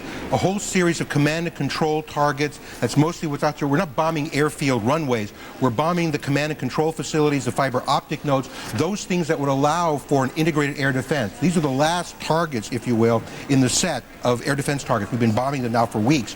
Once you pull these away, Iraq's airspace is ours. So that's clearly what's there. The other targets are missile and artillery units close to the U.S. forces in Kuwait. That's probably a preemptive strike to try and reduce the number of missiles or artillery shells, possibly with chemical warheads, that might be coming in. All right, let's talk in specific. There's that air traffic control center. It's not too far from Basra, the Shaba air traffic control. Tell us what you can about that. Well, we've hit that now apparently twice in the last 2 days. That is a major control center for southern air defense and also for giving Baghdad and places north warning about U.S. strikes coming out of Kuwait or out of the Persian Gulf. And we know that's where most of our air power is going to be. You take that out, you help blind the Iraqis. They don't know what's going to happen when we're going to actually go after them. There's also an airfield that was hit in southwestern Iraq. Why that one in particular, do you suppose? Two reasons, I suspect. This was an airfield that was hit actually during the last Gulf War as well. It's one of the two major airfields, operational airfields with ISIS here, in the West. It was hit because it's a center for command and control of air forces, of air defense forces, and possibly even a communication center for missiles that could be launched against Israel. And secondly, we're taking that out in order to be able to move special forces and other forces into western Iraq. And how quickly could something like that happen? How quickly could we see special forces on the move to some of these places that were hit? I suspect that at least some of those places around them. Speak? I suspect even as we speak, it may already have been, 12 hours old. Air Defense Center in western Iraq, the H3 airfield as it's known. Well, the complex of H1 through H3 was a set of fixed sites where, in fact, the Iraqis had been deploying, back in the last Gulf War, ballistic missiles, Scud missiles that were used against Israel. There were reports that in this area, the remaining, or some of the remaining Scud missiles had been deployed again. If you take out those three airfields and the complex around them, if you can use them, you force the Iraqis, if they have any weapons left, to go back into more central Iraq. They can't hit Israel from those kind of positions. Dan Garay, MSNBC analyst, the Lexington Institute. There will be a lot more activity, and you'll be with us. Thanks very much. John? Well, Chris, we want to turn now to the Kuwait-Iraqi border, and that's where NBC's Dana Lewis is standing by somewhere in the desert. And Dana, what can you tell us? Hi, John. A very strange situation developing here tonight. We are with the 101st Airborne Division at one of their camps, and we have just received word, I guess in the last 15 minutes or so, that we are to go to bunkers. You're talking about hundreds of soldiers that had been in dining halls.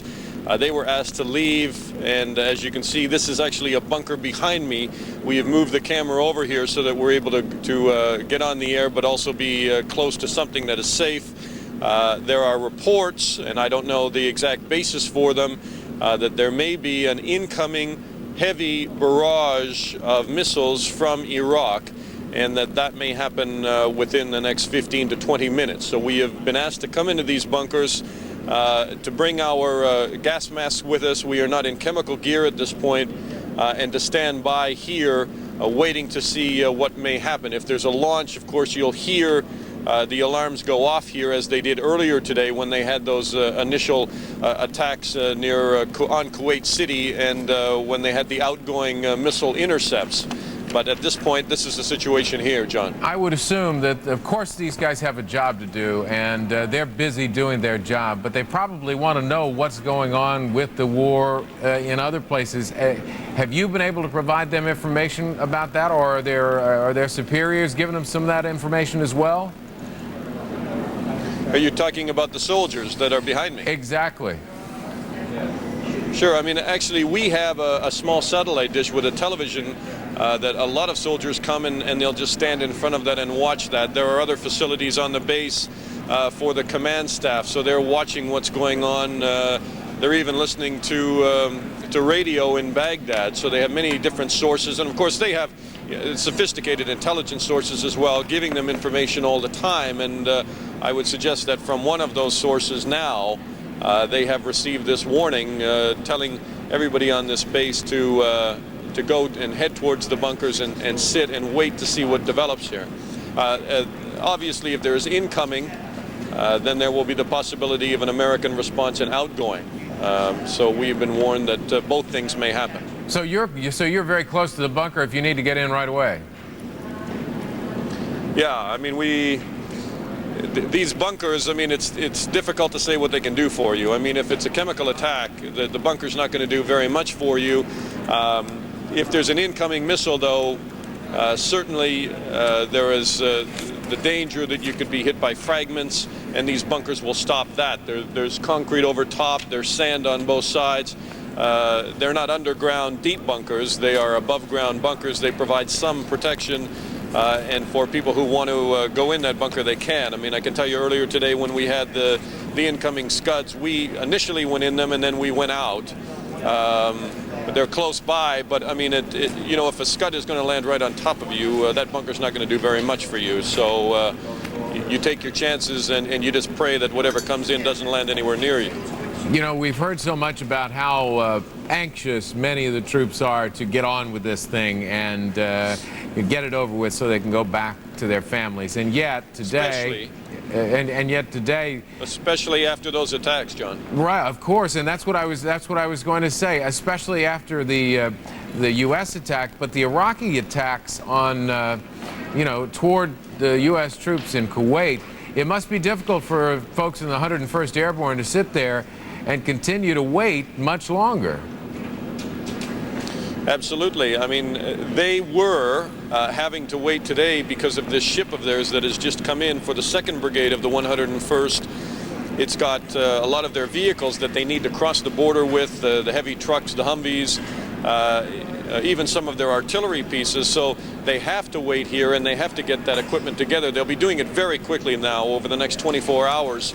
But certainly as these attacks have occurred, we spoke to some young soldiers today who said, look, you know, the sooner we get across that border, the sooner we push up and disarm him, the better, because in the meantime, there's always been this concern that where we are in the Kuwaiti desert, it's a huge staging area for American forces. Saddam knows that and has for months, and it presents a target of response for him. And there's no way that all these soldiers suddenly cross the border in 1 minute the moment that the ground war begins. So they are, in a sense, sitting ducks. They have tried to disperse some of their assets. I don't want to go into details of that, but for instance, many of their helicopters had been in one place at one time. Now that is no longer. They have taken the Apaches and the Blackhawks.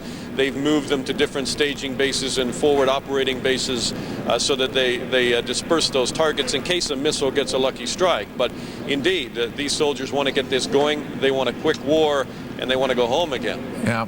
Dana Lewis with the 101st Airborne. Dana, take care. We'll talk a little later. We want to show you one more picture now, Kuwait City, and we've shown you pictures of Kuwait City throughout the day. It's getting darker there. There were air raid sirens throughout the day, and people wearing gas masks to protect themselves. Night is beginning to fall on the area, and this could be another difficult night. And now over to Chris. Thank you, John. The government is, of course, concerned about retaliatory terror strikes now that military action is underway. Steve Emerson is our terrorism expert, MSNBC analyst, and joins us now to talk about it. I got to tell you, Stephen, good morning to you. I haven't seen the kind of security, at least around New York City, that I've seen in a very long time. We're seeing it in states all across the country that have what are called high-risk targets. Is there kind of a window of opportunity after the start of military action that analysts have been looking at? I think there's a window of exploitation that will be probably primed right after the U.S. starts hitting targets and unfortunately resulting in civilian casualties. The images of civilians getting hit in Baghdad or elsewhere in Iraq are probably going to be catalysts for Al-Qaeda and other militant Islamic groups to either initiate, conceive of, or actually carry out some type of terrorist attack, whether that be coordinated overseas or more likely the lone wolf or the personalized attack in the United States. And it would be used, that whole idea of civilian casualties, that innocents have been killed by the United States, which would be the statement by someone who was anti-American, for something that obviously had to have been planned for some time. These are not retaliatory strikes. We're going to show you, actually, we're going to go to Dana Lewis. Dana looks like he is getting all geared up there. He was telling you before that we don't have communication with him, but and you see that he has the press sign on his back. But is that a siren that I'm hearing where he is? Dana is getting ready to go. They have already been giving warnings of the possibility of that there would be some missile attacks coming from Iraq. Dana, can you hear me? Stupid wife, yeah?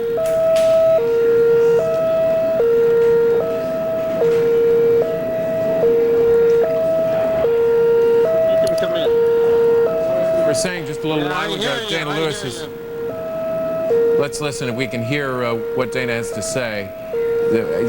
Clearly, this is a very tense situation for the troops there. They've been preparing for this. Dana, can you hear us? I guess he can't, but he is preparing, as all those troops have been preparing for the possibility that there might be a missile attack, Chris, as we've been talking about. And, you know, in some ways, these guys are sitting ducks. I mean, they're in bunkers, but how much are they protected if some sort of missile hits that area? Now it appears, I believe I heard him say all clear, and he's taking off the mask. You know, we've seen this situation, Chris, all day long with the troops, with the journalists. 1 minute they get the air raid siren, they put on the mask, sometimes they put on the suits. A lot of fear, a lot of concern, and then they get the all clear. And we've been through this hour after hour after hour throughout the day. And if you want to put it in the context of where it is right now, we've been talking to our military analysts about this. The toughest part of war in many cases is the waiting, is the not knowing, is the anticipation that something is going to happen. Some of these troops have been already in the desert for a very long time, in some cases literally for months. They have talked about the fact that they want to get going. So throughout the day today, we have seen any number of instances in different locations where our correspondents are embedded with these troops, that they have had warnings, that they've had to put on the gas masks. In some cases they had to rush and put on their biochem suits. So this is a very high tension situation, and even some of our military analysts have suggested that this is a situation where the commanders there in the field are going to have to be talking to their troops and keeping them apprised as much as possible of what's going on, trying to keep them focused on the task that is about to be at hand, because at any moment the major air and ground assault could get underway. So while that's happening in the Kuwaiti desert, back in Kuwait City, Don Teague, who has been through this several times today, and he joins us once again. And Don, anything happening there? Actually, what we're hearing is the call for prayer, actually, over the loudspeaker system here in Kuwait City, which happens right at this time every day. The good news, it's been a couple of hours since we've heard a air raid siren. I apologize, I'm a little winded here because I've been working, pulling out some of the gear that we have up on the rooftop here, just to give you an idea what we as journalists have been given by NBC to take with us. If you're interested in seeing some of this, first of all, with these missile attacks, they've suggested, our security people who are here with us, that we bring all of our ballistic armor up here. These are very highly rated ballistic armor, protect against bullets and fragmentation and anything from any sort of missile attack. Over here, if you'll pardon me for stepping out of the shot, we've seen these coming off and on all day today. The gas masks that we carry with us at all times, mine, that's about as far away as it's been from me since this morning, about 2 feet, and unfortunately we've pulled these out and put them on several times today as we get those warnings of missile attacks. We also have helmets here, complete protective suits that are packed away. Mine's in a backpack, which I can take with me everywhere I go, and it's also right here. So we're pretty well protected, but honestly, really hoping we don't have to put this stuff on again, because it's not the sort of situation you want to find yourself in. But the good news is we, just as the troops do, have the ability to have some survivability if a chemical attack actually comes here to Kuwait. And training unlike any that has been done before, certainly far more training than anyone who faced this during the 1991 conflict. In fact, yes. I think through NBC, I've been through probably 2 weeks worth of training. I did 11 years in the military before this in a different life, and I had some more extensive first aid training through the NBC course coming here than I had in that time in the military. So, and it's not just NBC, but basically all of the journalists here, or a good deal of us, have had a lot of training to help us deal with the sort of things we may face here in this sort of situation. Well, Don, then, as somebody who's been in the military, you can just imagine what it's like. I mean, you and I were talking before that your heart starts to pound a little bit every time the siren goes off, even though you know that there's a fairly low likelihood that Kuwait City would actually be attacked. But I can't even imagine what they're going through in the bunkers where Dana Lewis is in the Kuwaiti desert. And you know, I think they have a different sort of reality in the military because they're isolated from news from the rest of the world most of the time, and they train in a way that tells them that the threat is real all the time. So, you know, here in the city, the alarms go off. Most people, yeah, we get our masks on and we sort of, I wouldn't say just go through the motions, but it may not be the same type of intensity when you see what comes back from our embedded journalists, the reaction around there. It's very serious, and they're a much higher priority target, probably, because you'd get a lot of bang for your buck by, you know, killing or injuring a great deal of U.S. troops gathered in the field. If you had to leave your live location, though, God forbid that something would happen, Don, where would you go? Well, we have our own plans here. There is basically a bunker here in this hotel. It's basically a safe room that the hotel has created. Some of us have decided we would go down there. Others have decided that the safer place may be just in our own rooms, but with the circulation turned off, the air conditioning off in the rooms, and then we would completely suit up in our chemical gear. You know, the reality is we don't think there are a lot of bits of ammunition other than these missiles that can make it from Iraq here to Kuwait, or at least Kuwait City. So as far as an artillery barrage or something like that that would just cause devastation in the city like that, it's not really expected here, though it is considered a much bigger risk for the troops out in the field. Don Teague reporting for us from Kuwait City. Thank you very much, but let's go over to John now. Well, Chris, we want everyone to stay with MSNBC for continuing coverage of this showdown with Saddam. And in the meantime, we've got a lot going on. First of all, we just went to Dana Lewis, who was in Kuwait as well, and he was going through the same sort of situation that Don Teague had gone through, except he's much closer to the action on the front line. But what's the story in Jordan as well? Mike Taibbi, NBC's Mike Taibbi, is standing by there with more on that. Hi, Mike. Hi, John. The story here is developing with the same kind of slow, watchful pace as it is elsewhere. We haven't had anything incoming here. You wouldn't expect that would happen. What we do expect here is the flood of refugees, which has not begun in earnest yet. Let me tell you something about that. There are 2 camps that are set up here. We've heard this before. They're not quite ready yet, so it's a good thing that tide of refugees hasn't come in yet. There are about 115, 120 third country nationals, that is non-Iraqis living in Iraq, who seek to leave now, trying to escape. Most of them are being processed and sent on. They've got transportation arranged. Those who are not sent on stay in tents. About 115, we're told at this point, have come through, and maybe 30 or 40 don't have transportation arranged yet. They're staying in tents. Why are they leaving? They're leaving because the war has started. One young student who we spoke to over there said, listen, this is the big war. This will be the final war. It's time to go. Our families want us to push out of Iraq, and that's in fact what they're doing.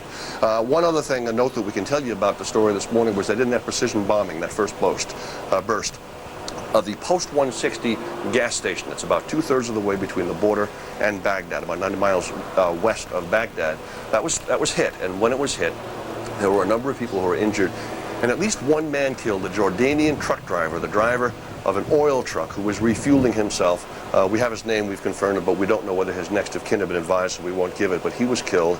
And we were told that the reason that that particular position was hit is because it's also a refueling stop for any Iraqi troops who might be heading to the Western Desert. Why would they head to the Western Desert? Because that is where it is assumed, has long been assumed, that there might be hidden batteries of weapons, hidden mobile Scud launchers, that sort of thing. And so if you knock out the refueling stop, you slow the progress of any Iraqi troops heading to the west. So the refugee problem has not really developed yet the way it is expected that it will develop as the bombing campaign intensifies. And there are some casualties, at least one that we know of and have confirmed. That's the start of it here. John? Mike, I haven't had a chance to talk with you much. Well, first of all, let me just start by asking you if we can widen out the camera. I don't know whether the photographer can give us a little panorama of some of the view that we're seeing behind you. I mean, you know, it's pretty desolate out there. There's not a lot going on right now, but I assume that once this war really starts in earnest, they're expecting to see tens of thousands of people coming across so quickly. First of all, how close are they to this area? Well, they're actually just about 8 miles. We're always working in kilometers here, but about 8 miles just to the east of us is where the first camp is, and then another 6 or 7 miles beyond that is the second camp. This is the main road, the main highway here that goes between Amman to the west and Baghdad to the east. So this is where all the traffic goes. This is where the stream of refugees would come in. Were they allowed to come through, they will be stopped. Now beyond it, you can't really see in this shot, is one of several Jordanian army bases, military facilities, which have been totally rehabilitated by the United States Army, building longer runways, hangars, that sort of thing. We've seen the equipment being brought in over the past 6 weeks. And this is also, we're told, and this is the assumption, and some of it's been confirmed, that this would be the jumping off point for American and British special forces for any operations they might have. When you say jumping off point, what do you mean? Do you mean that, I don't mean to interrupt you, but when you say jumping off point, are you talking about U.S. forces landing on that border or actually coming through Jordan? No, these are forces that are here, special forces that are here. Their missions are described as protective, defensive in measure, or search and rescue. But the assumption has always been that as many as 3,000 to 4,000 special forces have worked out of here clandestinely, gone across the border into Iraq to help target positions. Now, we took a drive this morning with a guy we know here who's a smuggler, a longtime smuggler. We took one of the smuggler's routes in the back that would be taken by anybody looking for something hidden in the desert, this side or on the other side of the border of the Iraqi western desert. Can things be hidden there? Yeah, it'd be difficult.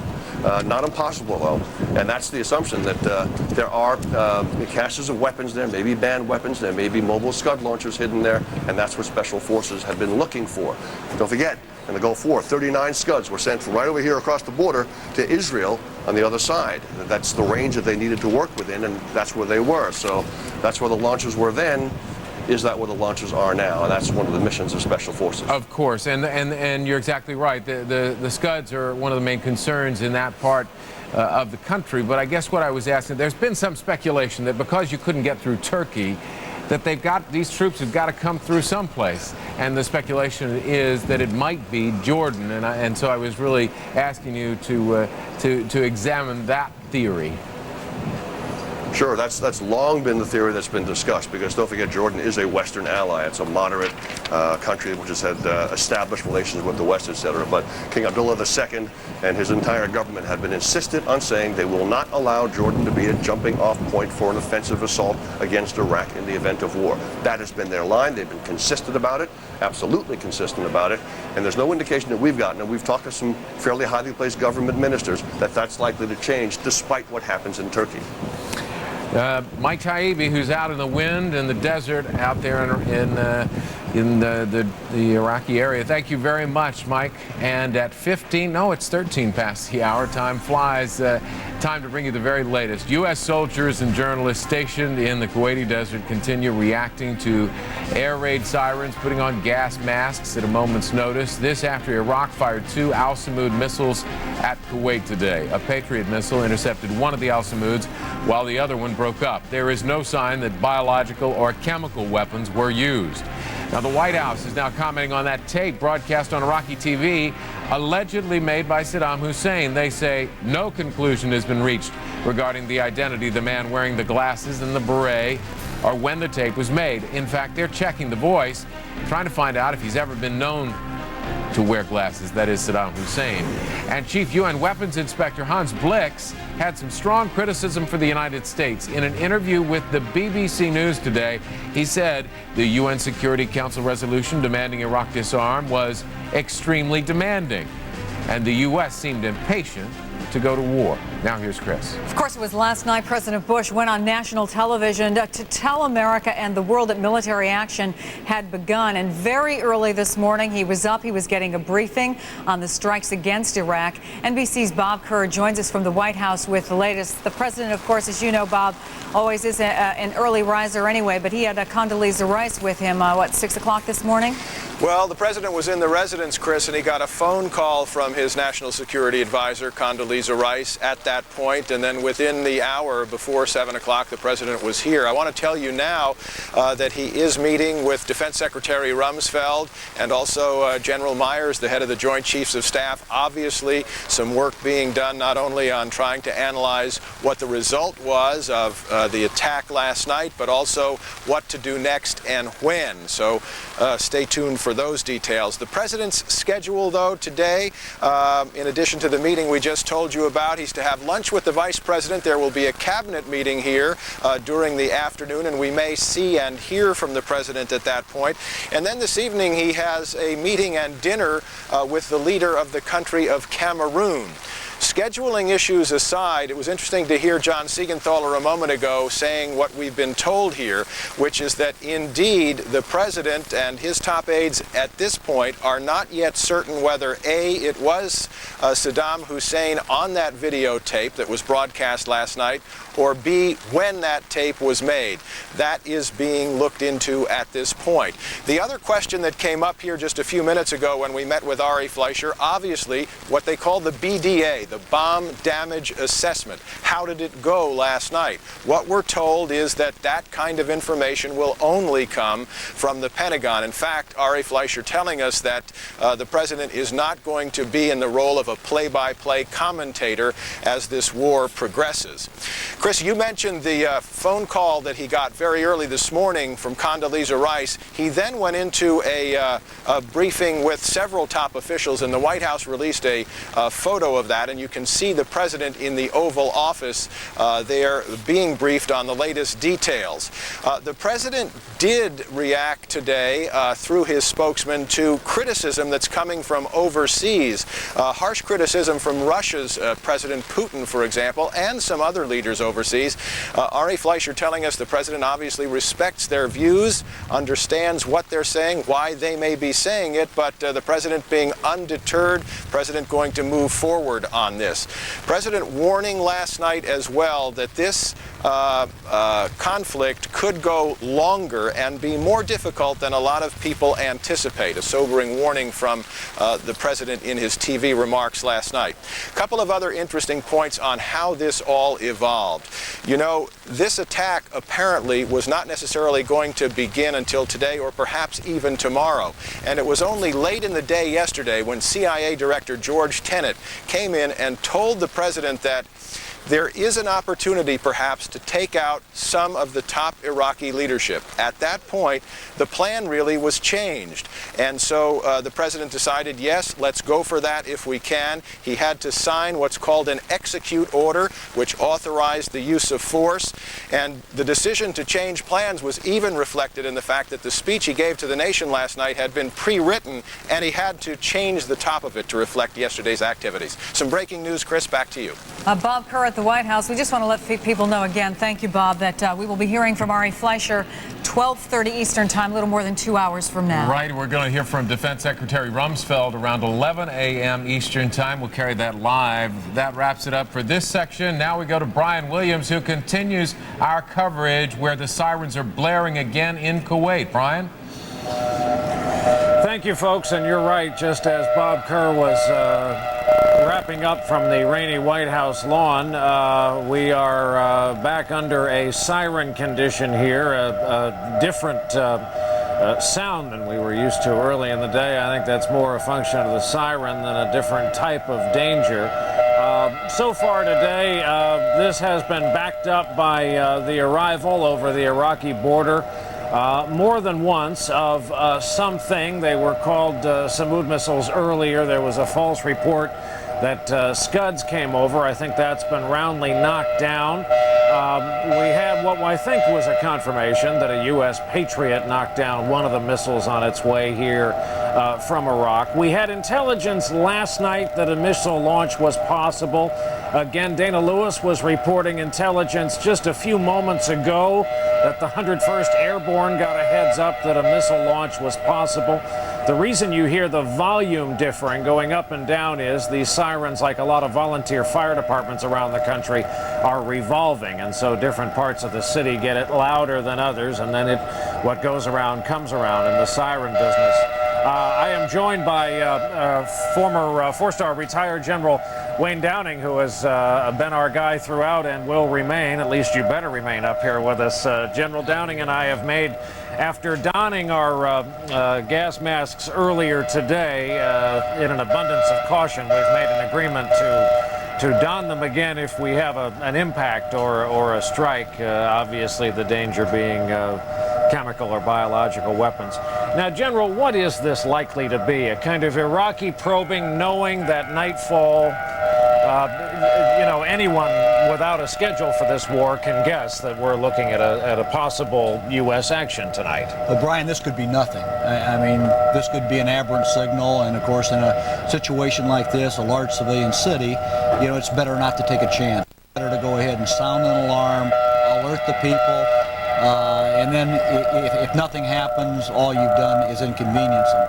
The worst thing that could happen, of course, is you have some inkling that something might happen. You don't warn the people. A missile hits, especially with some kind of a foreign substance, and then you have a problem. Now we're back to the more familiar siren from earlier. So, that's what I think it is. I think they are just being prudent. I think it's interesting that we had this alert from the 101st. We saw them stand down.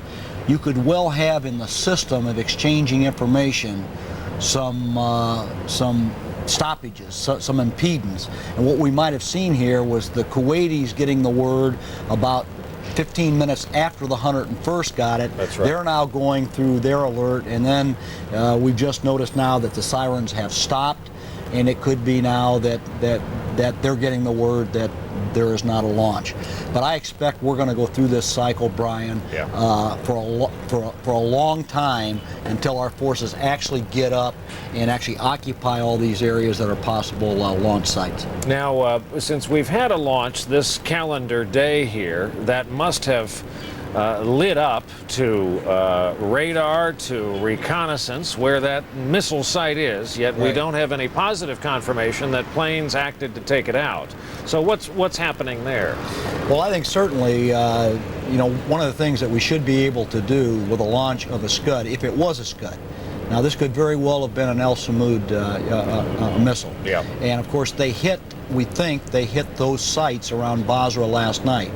Certainly, if it was a Scud, we'd have a good idea because of our overhead surveillance system where that Scud launched from. And in fact, we could get a very good intersection on that. So we'll hit that.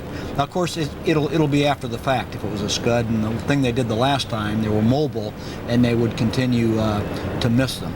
Now, a piece of information that may be significant. We got word a few hours ago that a Cessna light aircraft coming from Iraq was downed somewhere along the border area. That's very interesting because we also have intelligence within the last 6 or 8 months that as Saddam Hussein was experimenting with aerial sprays of a nerve gas agent, one of the vehicles they used for the testing of this was a Cessna aircraft. Like a crop duster. Almost. Like a crop duster. Now we also know that he has purchased about 50 of these aerial drones, unmanned aerial vehicles, that we suspect, and we have fairly good reason to suspect, he's put spray systems on where he could come in with a VX agent out of these UAVs, unattended air vehicles.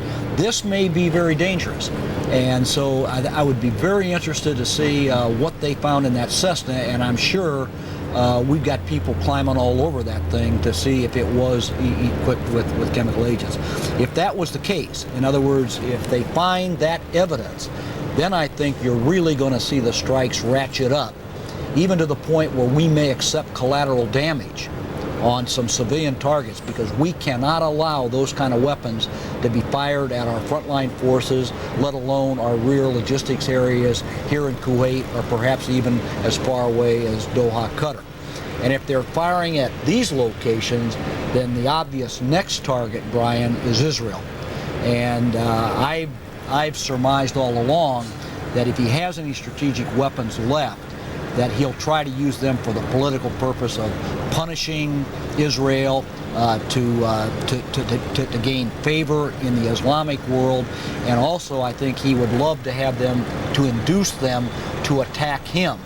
So this would be another thing that would get the world very, very upset and lay credence to his claims and others that it's an American-Israeli alliance against the Islamic States. Again, concerning our situation here, the main concern, of course, is with the United States soldiers who have a very, very good early warning system, are equipped with chem suits, are equipped with masks.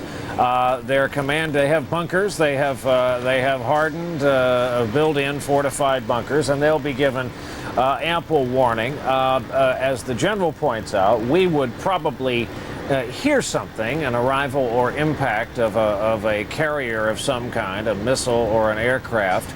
At very last resort, the security firm that is of counsel to NBC News has pasted a paper in our facility here that turns color in the presence of anything foreign in the air. So we will have our own early warning system. We're going to do a bit of simulcasting here. Dana Lewis is broadcasting for today on NBC. Remember, he's with the 101st.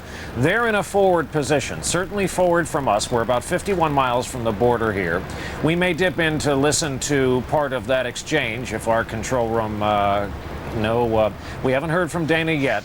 And remember, and should we have to don the masks, we're impeded. It's a bit hard to... You can see this time we're in full gas masks. Let's listen to Dana. We had the clear. There had been some intelligence earlier that there could have been an incoming barrage from Iraq of missiles. We went into the bunkers. We got the all clear. We've been out for, 10 or 15 minutes, and then all of a sudden the sirens have gone off again. So all of the soldiers now in the bunker behind me. We are not in full chemical gear at this point, but this is always the first step. You don your gas mask, you get your Kevlar on, and you get down to these bunkers where you have some limited protection. At this stage, we haven't seen anything. We haven't seen anything incoming. We haven't heard or seen anything outgoing. This morning, when that Patriot was spotted and they launched the Patriot anti-missiles back at it, we could actually hear two booms on the horizon. So far, it is quiet, but we're waiting. And as you know, often we are told that we have 5 to 8 minutes warning time. So we are still pretty close to that 8-minute period, I would think. Matt? Okay, so that's Dana Lewis. What we can't hear is the Matt Lauer end of the conversation here. Dana's equipped with the same armor bulletproof vests that we have. The helmets available to all of us, again, to satisfy our bosses who exhibit an abundance of caution at NBC News. We keep them at hand, we'll put it that way. Let's, if I might, bring in General Monty Meigs, who was a brigade commander the last time around here in the Persian Gulf and is the former head of Army Forces Europe. General, tell us a little bit about how they know, what are the system of intercepts, how do we know that the Iraqis may have one in the chamber, so to speak? Well, look, one of the great advancements that's been made in the past 12 years is that the division commander, General Petraeus, can sit in his CP and he gets the same quality and timeliness of intelligence that you get at the strategic level. So he gets instantaneous notification of any kind of indication out there that they're about to shoot scuds or anything else once we get it. Now, you don't always get it, as General Downing pointed out so well.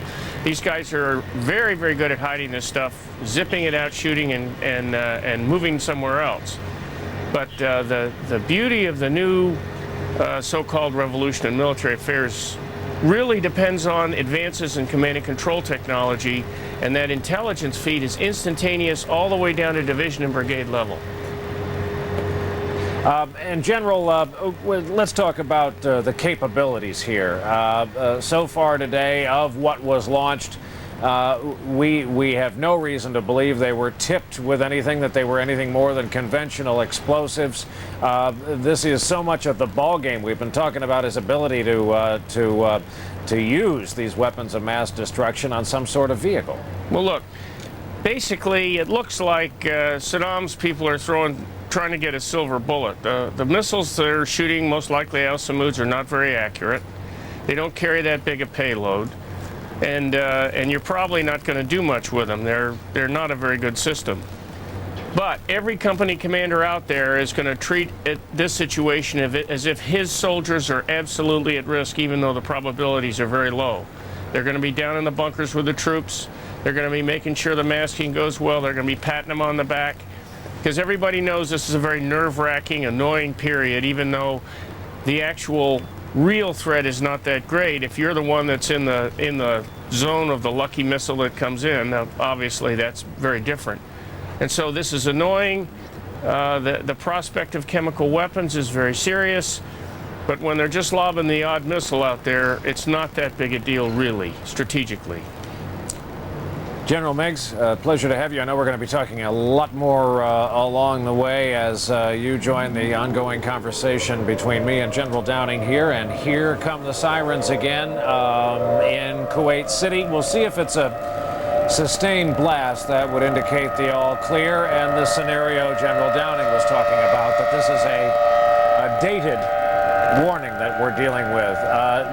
General, well, let's go to Carl Rochelle at the Pentagon, who may have something to add to all of this. Carl? Brian, just a little bit to add to it. Senior government officials senior government sources tell NBC News that they are still trying to determine whether Saddam Hussein was taken out in that attack on the residence in Baghdad, where he was believed to be, along with several of his senior military leaders last evening. The government sources say the U.S. is assessing the tape, not only the voice print, but other factors too, to tell A, if in fact it was Saddam Hussein, and B, if the tape was made before the attack took place. Sources also said if Saddam Hussein was not taken out by the strike, he has to be concerned about how the U.S. government learned where his location was with the pinpoint accuracy to be able to target him last evening. The sources said Saddam now has to be concerned about everyone in his entourage, everyone around him, not knowing who gave up that location to the United States. In the words of the source, Saddam says does not know who he can trust. He is known to be extremely careful about his locations, where he is, often moving from house to house every night so that his location cannot be pinpointed like it was last night when he was targeted along with the military officials. Brian? All right, Carl Rochelle at the Pentagon. Those viewers just joining us, while it may sound eerie, and it's not a sound we are used to in the States, certainly, it's good news for the people here in this nation of 2.4 million people. This is the sound of the all clear in Kuwait City. One long, heavy, sustained blast. We got a warning earlier on in the form of a different sound that there might be incoming missiles. General Downing, we're just going to have to persevere and press on despite this noise.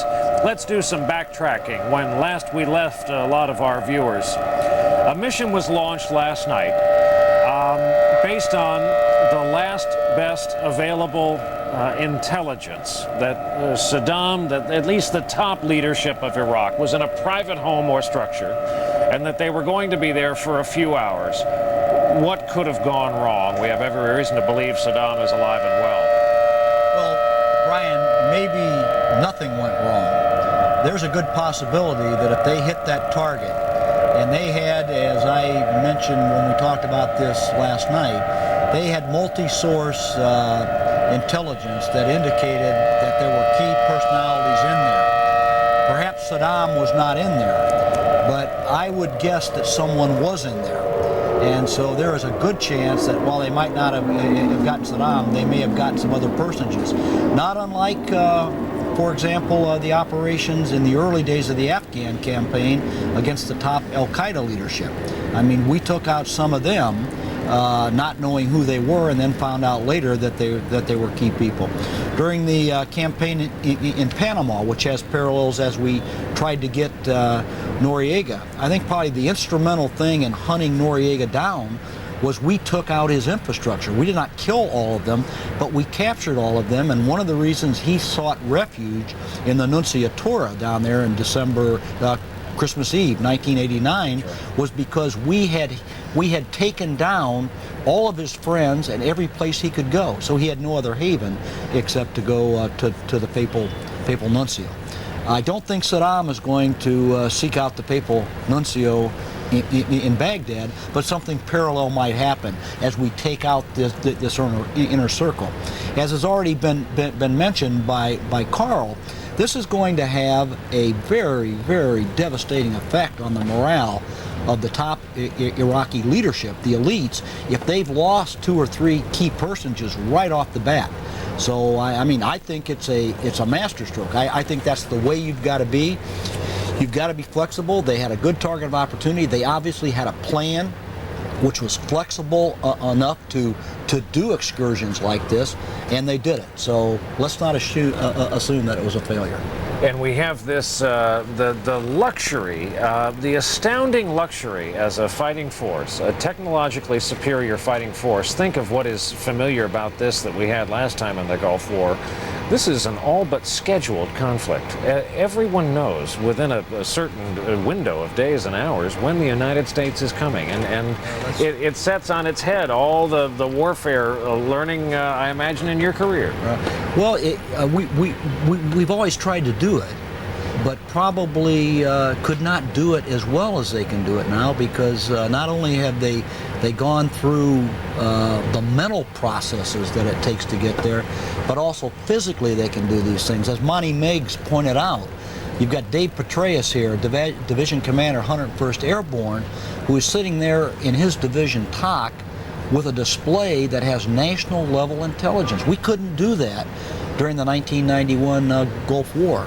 You and I went out and visited the 3rd Infantry Division, Major General Buff Blunt, his guys, Dave Perkins, Dan Allen. And I mean, they had situational awareness that was just unheard of before. So it's really magnificent. Let's go, again, we want to dip into what's happening on today on NBC, as we probably will continue to do throughout the duration of this thing. Dana Lewis is with the 101st Airborne. We're just going to... We can hear that. See, that's the local siren on the base where Dana is, and we will dip in if he starts in conversation with Matt Lauer. They are not in chem suits. They haven't gone to that level. I can hear you now, obviously, actually. nor have we. He's probably at this point talking with the control room, and I can hear you. They're just under a... They're under a standby there. Members of the 101st, I think the next step after this, when they get the all clear, they will just move. They will take their cue, of course, from the heavily armored divisions and move forward.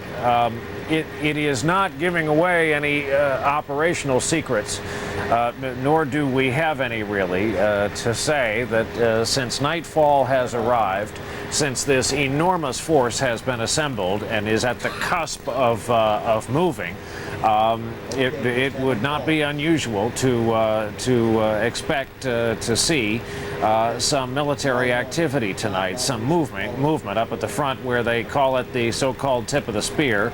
You heard the general mention the 3rd ID, the 3rd Infantry Division, which is widely believed to be the first set of vehicles and fighting men and women who will cross over the berm, the fence, the dikes, the pits that line the border between Kuwait and Iraq. The conversation you may hear is General Downing, as he will from time to time, getting his own intelligence over the telephone. He's back. We got some word of activity along the DMZ tonight, General, and that's only going to increase. I need to ask you a question based on the fact that You were last the president's terrorism advisor and a familiar figure in the West Wing of this White House. And you'll know how far to go on this answer without me telling you.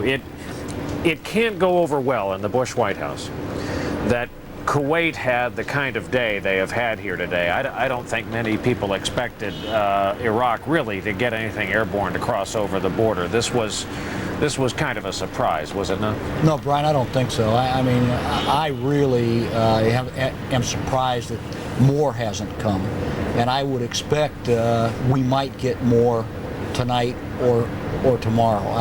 I mean, we've always known that the Scud problem was going to be very, very difficult, and this probably wasn't Scuds. This was probably El Samouds.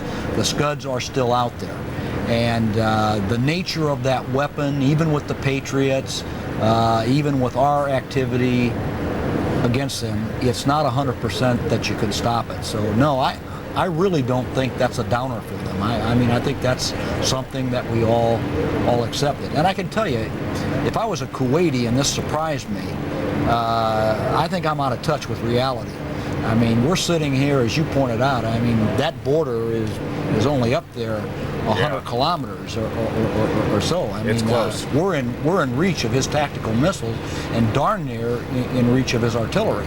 So, I mean, if a Kuwaiti did not prepare for this eventuality, I don't think he's got a firm grip on what's going on. I met a few who had not prepared. We're now able to talk to Dana Lewis, and Dana, we sure appreciate the ability to do that. Tell us what you've been told. I notice you've gone on and off of standby there. It's on and off. In the last hour, Brian, we've been in and out of this bunker 3 times now. Originally, we had a report that there may have been some information that Iraq may attempt a barrage of missiles into Kuwait. We were told to go into the bunker as a precaution. We donned the gas mask, took it off. We were given an all clear, and then we were brought back here when the alarm sounded. Hundreds of soldiers out in the base were having dinner at the time. They ran out of dining halls and got into these bunkers, which hold about 40 soldiers and are all over this base, surrounded by sandbags and concrete. We've now been sitting here, I guess, 15 minutes or so. We had an all clear, took off our masks, and again, about 2 minutes later, the alarm has gone off again, and here we are. Dana, this must amount to, and I don't mean to belittle it, but almost a nuisance, knowing as they do, the members of the 101st, that they're going to be, they execute the mission the way everyone expects them to. This will all be moot in perhaps a matter of hours, but take precautions they must. Indeed, they must, and I think a lot of them feel that the longer the mission takes, the more vulnerable they are, because there are tens of thousands of troops sitting in these staging areas in the Kuwaiti desert getting ready to go, and the sooner that word comes, the sooner they move out, the sooner they feel, these soldiers, that they can go and disarm Saddam Hussein and prevent him from launching anything against them. But in the meantime, he has this ability to, at the very least, fray a lot of nerves here. Intelligence people telling me today that they don't feel that the risk is very high in terms of what he's able to deliver here, because they don't have guidance systems on these missiles, and as you well know, 12 years ago, and then again today, they can fly all over, but they can't seem to hit anything, and that's very fortunate. But at the same time, these soldiers would like to get it going and get it finished. All right, Dana, we've been watching you on the Today Show, kind of dipping in and simulcasting, and we perhaps will have a chance to talk to you as this goes on. I don't think you'll be in that position much longer, but that's just an educated guess, as everyone seems to believe we're looking at. I think it's going to be a very long night. Well, I think it's going to be a long night, Brad. All right. Message received, Dana Lewis. And to our viewers, This war ushers in a new system and a new word in American lingo called embeds, and the embedding of journalists in moving military units. We at NBC News have several, and there it is a joint agreement between news organizations and the Pentagon. Suffice it to say, each side has to give a little to get what they are looking for out of this. The Pentagon will be able to tell the story of this war. News organizations will be able, in ways they could not have dreamed of back in the time even of the Persian Gulf War, will be able to tell the story of this war quite graphically with battlefield pictures that were absolutely unimaginable, again, just a decade ago. We are under certain restrictions, of course, always as journalists, not to give away anything operational that may tip the hand of what we've seen proven again tonight is still a very active enemy. Rob Morrison is standing by for us in Doha. This is the whole shooting match where Central Command is located and this operation is being run. Rob, good evening to you. Good evening to you, Brian. We're standing outside the media center here at Central Command, and we just have some new video released from Central Command. It is U.S. fighter planes that were used in operations last night. And if you take a look at the video, you'll see some F-15 Strike Eagles, F-16 Falcons, and you'll see the F-117 stealth fighters, the Nighthawks. Now, it was the F-117s that carried these large bunker buster bombs used in Baghdad last night, launched against the target of opportunity that we now know was Saddam Hussein. And Brian, that video is one of the only things that's being released out of CENTCOM today because they are remaining very tight-lipped because of something you were talking about, them being operational. They say if they talk too much about what's going on out there right now, it just could risk lives. In fact, General Tommy Franks once, when he was briefing the Pentagon, and I'm paraphrasing him, said, in times like these, there is a time for secrecy and a time for silence. And that can lead to speculation, unfortunately, but you have to take that speculation because the secrecy and the remaining quiet about the mission could save lives, and it's so important. I was speaking to a military official here at CENTCOM today, and we were speaking about something that he referred to as battle rhythm here at CENTCOM. They try to remain in this battle rhythm, and certainly if you look around today and watching people going about their jobs, they are in a very calm mood, it seems. They are going about it very methodically. They're going to work at the same time. They're going to bed at the same time. They're going to the chow hall at the same time. This place went 24-hour operational several weeks ago, so they would be ready whenever the call came. And this call has come, you know, now. And so they're saying that you see the people out in the field, you see the troops with Dana Lewis and the conditions they are in. There's the people here saying the more it remains business as usual at CENTCOM, the more they can protect the men in the field. That's the latest here at U.S. Central Command. Brian, back to you.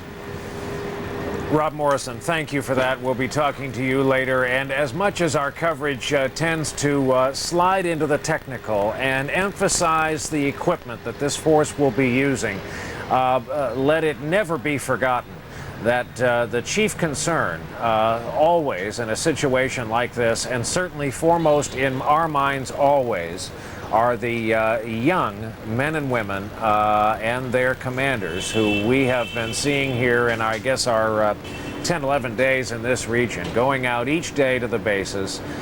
These are the people who will be fighting with the flag of the United States on their shoulder patches. And we are, of course, thinking of them and knowing a lot of military families are watching this coverage, knowing what's coming. NBC News correspondent Ashley Banfield has the other side of the 101st Airborne story. She is in Fort Campbell, Kentucky, and talk about people watching anxiously and hanging on every word of correspondent Dana Lewis's report. Ashley? In fact, you're dead on, Brian. A lot of people hunkering down and watching their television sets.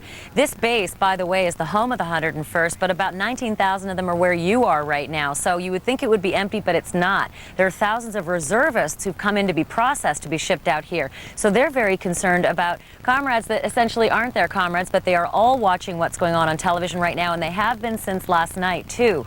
When it comes to the 101st, though, there is a detachment that is still here, a rear detachment. Later on, we're going to actually be able to talk to the commanding officer of that rear detachment to find out what information they're getting about their colleagues in the 101st who are hunkered down right now, and what that means to them as they wait here to find out their fate, and whether they're going to be able to attend that mission, which, as you mentioned earlier, is considered to be part of the tip of the spear. And just for some backdrop on the 101st, if it sounds familiar to you, it probably should be, because in 1991, the 101st Airborne Division fired the first shots in the Gulf War. What they did is they took those Apaches that are so incredibly mobile, so fast, and can penetrate deep into enemy territory very quickly, and they shot out all the radar systems that they needed to clear an air path so that the air war could begin. Whether that's going to happen this time around, who knows? Of course, that's up to the military planners, and even if we did know, we couldn't tell you. But that could be something that actually happens out of Kuwait. They do have 72 Apaches. They've got 270 helicopters, many of them shipped over, shrink-wrapped. They had 1,900 different containers worth of equipment that they took with them. That's all been unloaded at this point.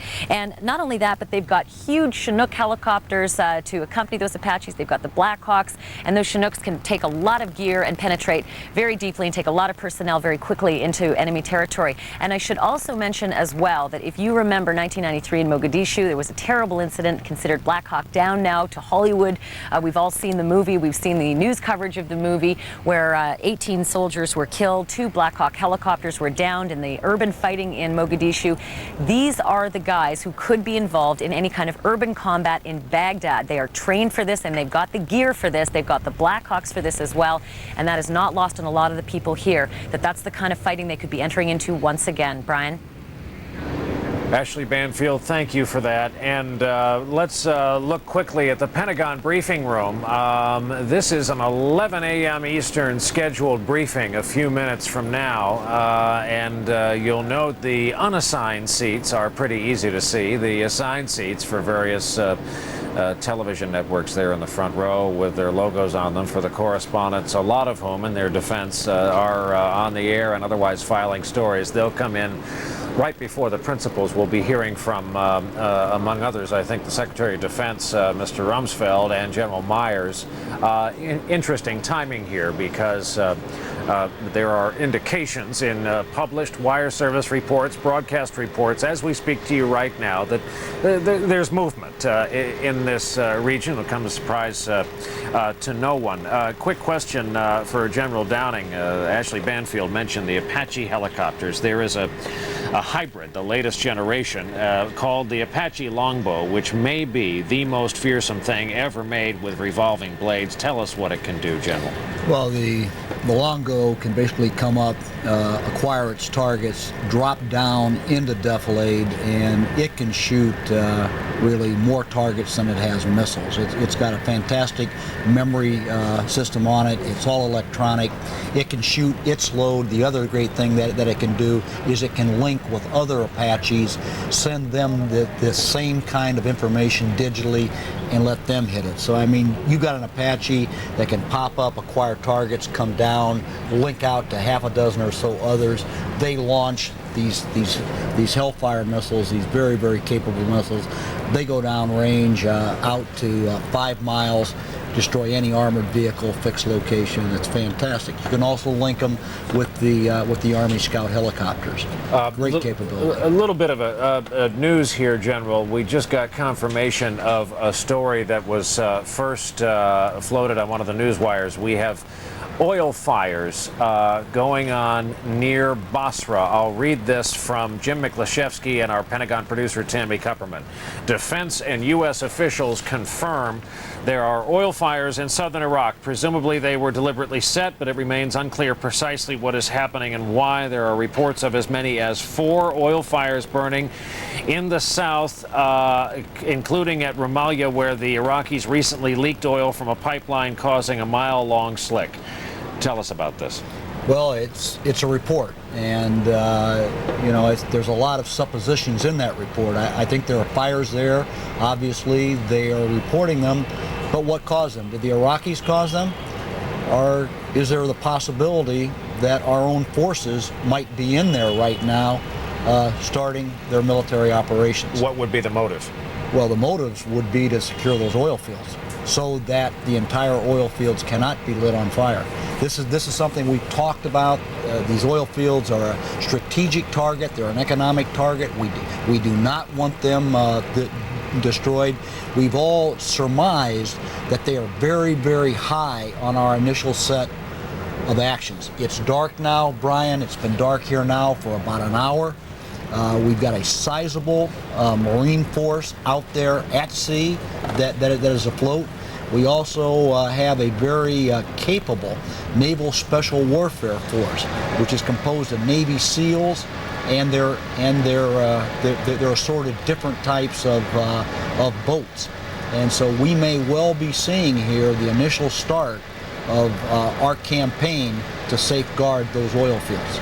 General, how often is satellite imagery changed? I know, well, I don't know. Is it almost on a real-time basis that whoever the intelligence officials are running this war are seeing new frames, new pictures come in, and can they order up quadrants? How does that work? You can reprogram the satellites, and of course they've had all the time in the world now to reprogram these satellites, and it's a tough decision because when you when you program one area to have literally 24/7 coverage, it means there's other areas that you're not going to be able to cover. So we've got good overhead coverage, I would guess. I don't know.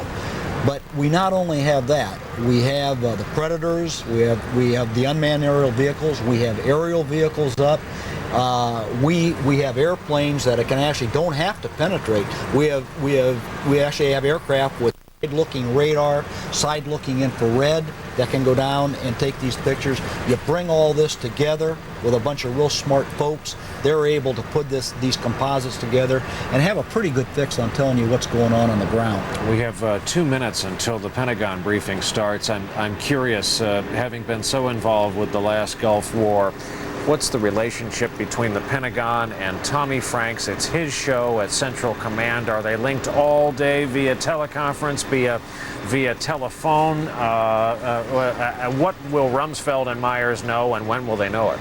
Well, I think they'll probably have good awareness of what's going on. I know even perhaps to a point that some of the commanders, the operational commanders in the field, they get a little nervous because this great technology they have, which lets them distribute this common battlefield picture to all their subordinates, Brian, can also, be downlinked to the Pentagon.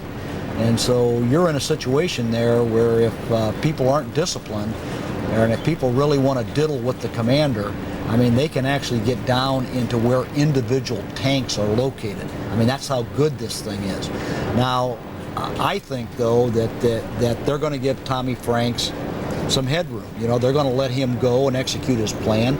They're going to talk on the phone. I remember General Schwarzkopf and Colin Powell. I mean, they must have talked 40, 50 times a day on the telephone about things going on. And I think there's a good relationship between Dick Myers and Tommy Franks. I think Secretary Rumsfeld has a good relationship. I think they'll talk as they need to. But Secretary Rumsfeld, in my judgment, is not a guy whose hand you have to hold to make him feel comfortable. He's a pretty stand-up guy.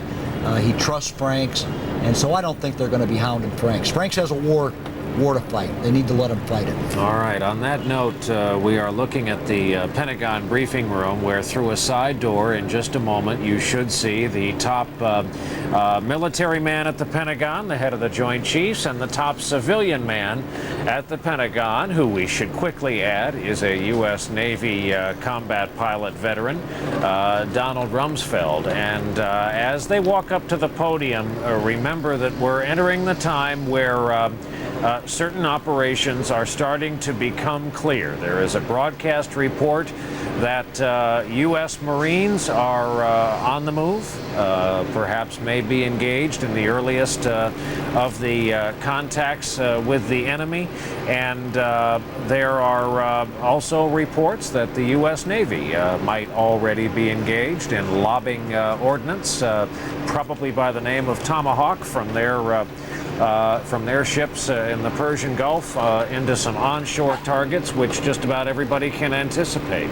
So we've gotten the warning that the Pentagon briefing is about to begin, and they will, fair warning, watch their words very, very carefully, as we've tried, as the military commanders in the field have to try, because there is absolutely no advantage to giving away locations or operations until this war is spoken of in the past tense.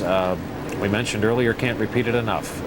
It is always top of mind that this is about the young men and women fighting in this conflict, not about the equipment or the maps or the battle plans. And what's about to be said in this briefing, I think, will be fairly thoroughly couched, though I'm sure they have information to impart. You'll recall the very dramatic moment at the start of the last Persian Gulf War. It was Marlin Fitzwater, the press secretary for George Herbert Walker Bush, because the situation was different. The American public heard about the start of the conflict differently when he announced the liberation of Kuwait was underway. Very dramatic moment. It had followed a lot of delays. We have this from Capitol Hill and our correspondent Nora O'Donnell, as I keep an eye on that briefing room at the Pentagon.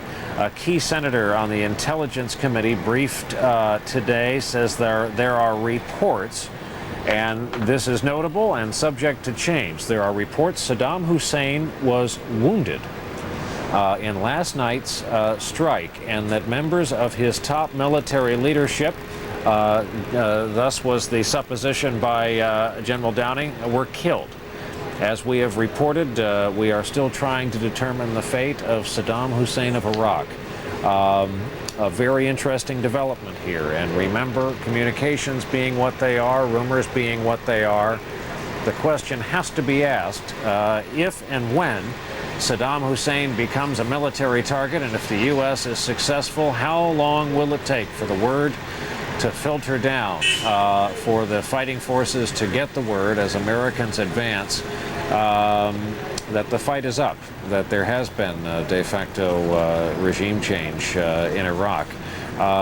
As unusual as it is for this administration, top officials of the Bush administration are running late for a briefing. General, you can see the same screen I can. We should chat here before they walk into the room. You guessed that this may be a possibility, that they got a few of the top lieutenants, but the big guy escaped. You know, Brian, I think it's very interesting. I thought it was Saddam Hussein all along. He presented himself in a guise. He has never worn those heavy black glasses before in public. And the other thing, he was reclining, if you will remember, when he gave that briefing in a way that he normally doesn't brief. He wasn't up like I am assertively. He was laying back. And his speech patterns, I thought, were not what I had heard in the past. This report about him possibly being wounded certainly could come from a more detailed analysis of that posture. So, I mean, I think if this is true, and of course remember the adage that you and I are going to go by, the first report's neither as good nor as bad as you get. That's right. But I'll tell you, if this is true and they got some key people, that's going to hurt them operationally, but the psychological impact on that inner circle is going to be big, and that is exactly what the war plan's supposed to do. We want to topple a regime here. We don't want to defeat the Iraqi armed forces in detail. So, you know, God willing this thing happened. I hope it did, and this is just going to help us finish this thing rapidly. This may steal some of the thunder of this briefing. I've just been handed another note that says Turkish Parliament today has voted to allow the use of airspace by the U.S. Armed Forces. 202 no votes, 332 yes votes, and 1 abstention. So that will help. While it won't allow the 4th to march on through, it will allow a lot of flights overland. Well, that's true. Thank you, Turkey. And instead of 32 billion, maybe we ought to give them 32 cents for what they did to this. There has been these war plans. So much talk about the amount of money that will change hands between the United States and Turkey, and it looks like the United States thought they were getting in their let's call it a foreign policy investment. They thought they were getting ground space. They will only get air. What can they do at this late date? The conflict is this close to being underway. Oh no, that helps them immeasurably. I mean, not only can they supposedly shoot some cruise missiles, Brian, if they can do refueling over that airspace, that helps alleviate the air traffic. This job of conducting these fighter sorties, these strike packages. I mean, it's like a big traffic cop up there in the sky with 5 carriers. AWACS high above. Absolutely. Well, not only one AWACS. I mean, during the Gulf War, we had 3 AWACSs. I mean, that's how big it was. So having another conduit up there relieves a lot of traffic here, is going to enable us to bring a lot more air in and probably do it a lot more effectively than what we had in the past. And we were worried, even commanders we spoke to say their one worry was the north, where the Kurds and the Turks are a huge potential problem as this fight enters what they hope would be its last stages. And Brian, this air access doesn't help us as far as getting the ground forces to fill the vacuum unless we use paratroopers. We do have a very capable airborne brigade, 173rd, that's in Vicenza, Italy. I mean, that's a nice jump for them up there where we to use that. We've got at least one brigade of the 82nd Airborne Division here in theater. And by the way, that's a very stretched division, Brian. That operation we discussed this morning that's taking place in Afghanistan is being conducted by one brigade of the 82nd Airborne Division. We've got another one here fighting in this theater. Here we go. There is Secretary Rumsfeld and General Myers going to the podium. Good morning. The United States and the international community have made every effort to avoid war. Diplomacy and sanctions over more than a decade have not worked. And now, by rejecting President Bush's ultimatum, the Iraqi regime has chosen military conflict over peaceful disarmament. Coalition forces hit a senior Iraqi leadership compound last evening. The damage assessment on the compound is pending. That was the first. It will likely not be the last. The days of the Saddam Hussein regime are numbered. We continue to feel that there's no need for a broader conflict if the Iraqi leaders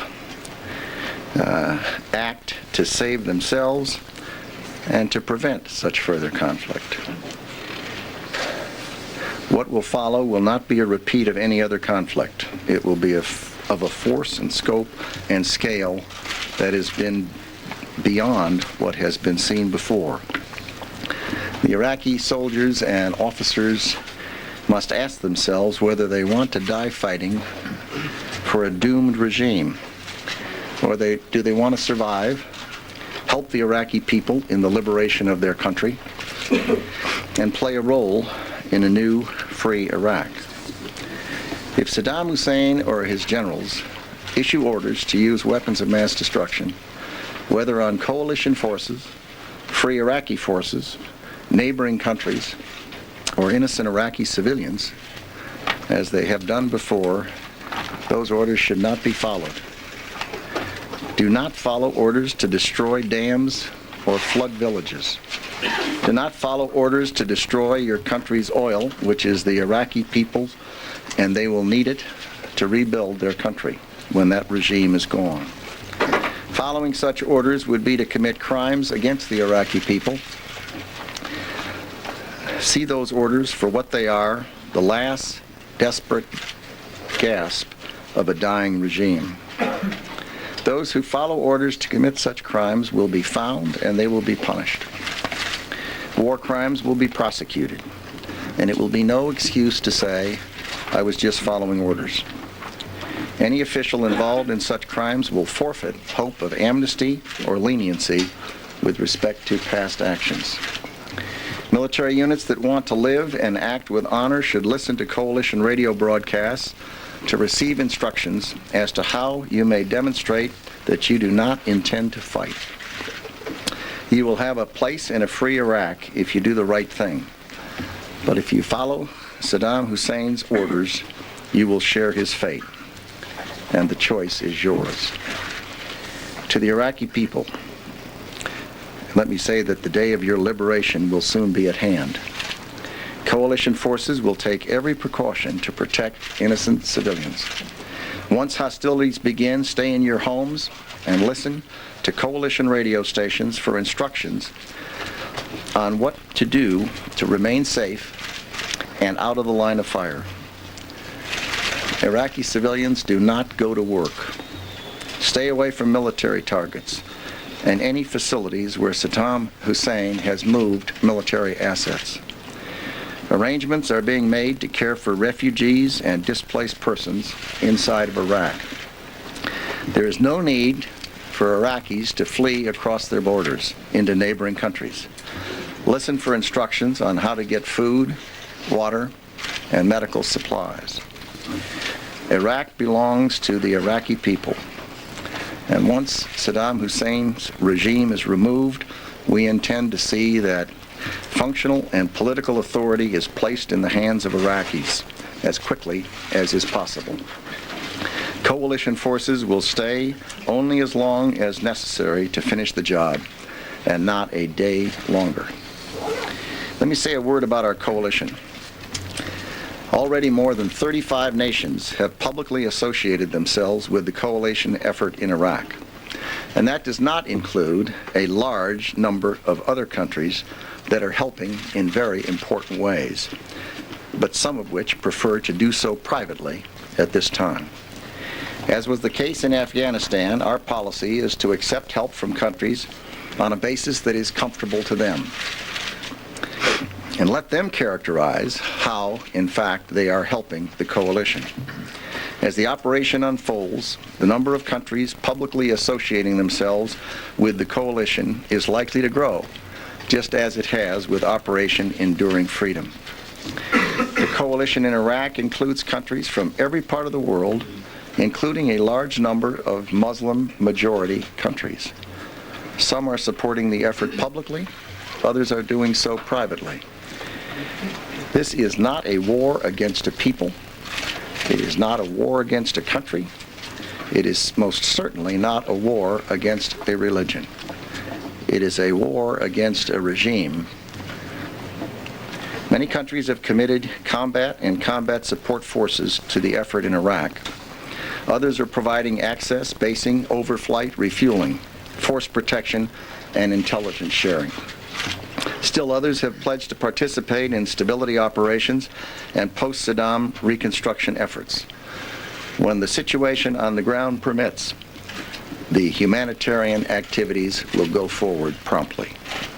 Each coalition member is playing a critical role in the liberation of a repressed people and the disarmament of a dangerous regime. Finally, to those in our government, let me say a word about security of operational details. It's essential that everyone with access to classified operational details exercise discipline.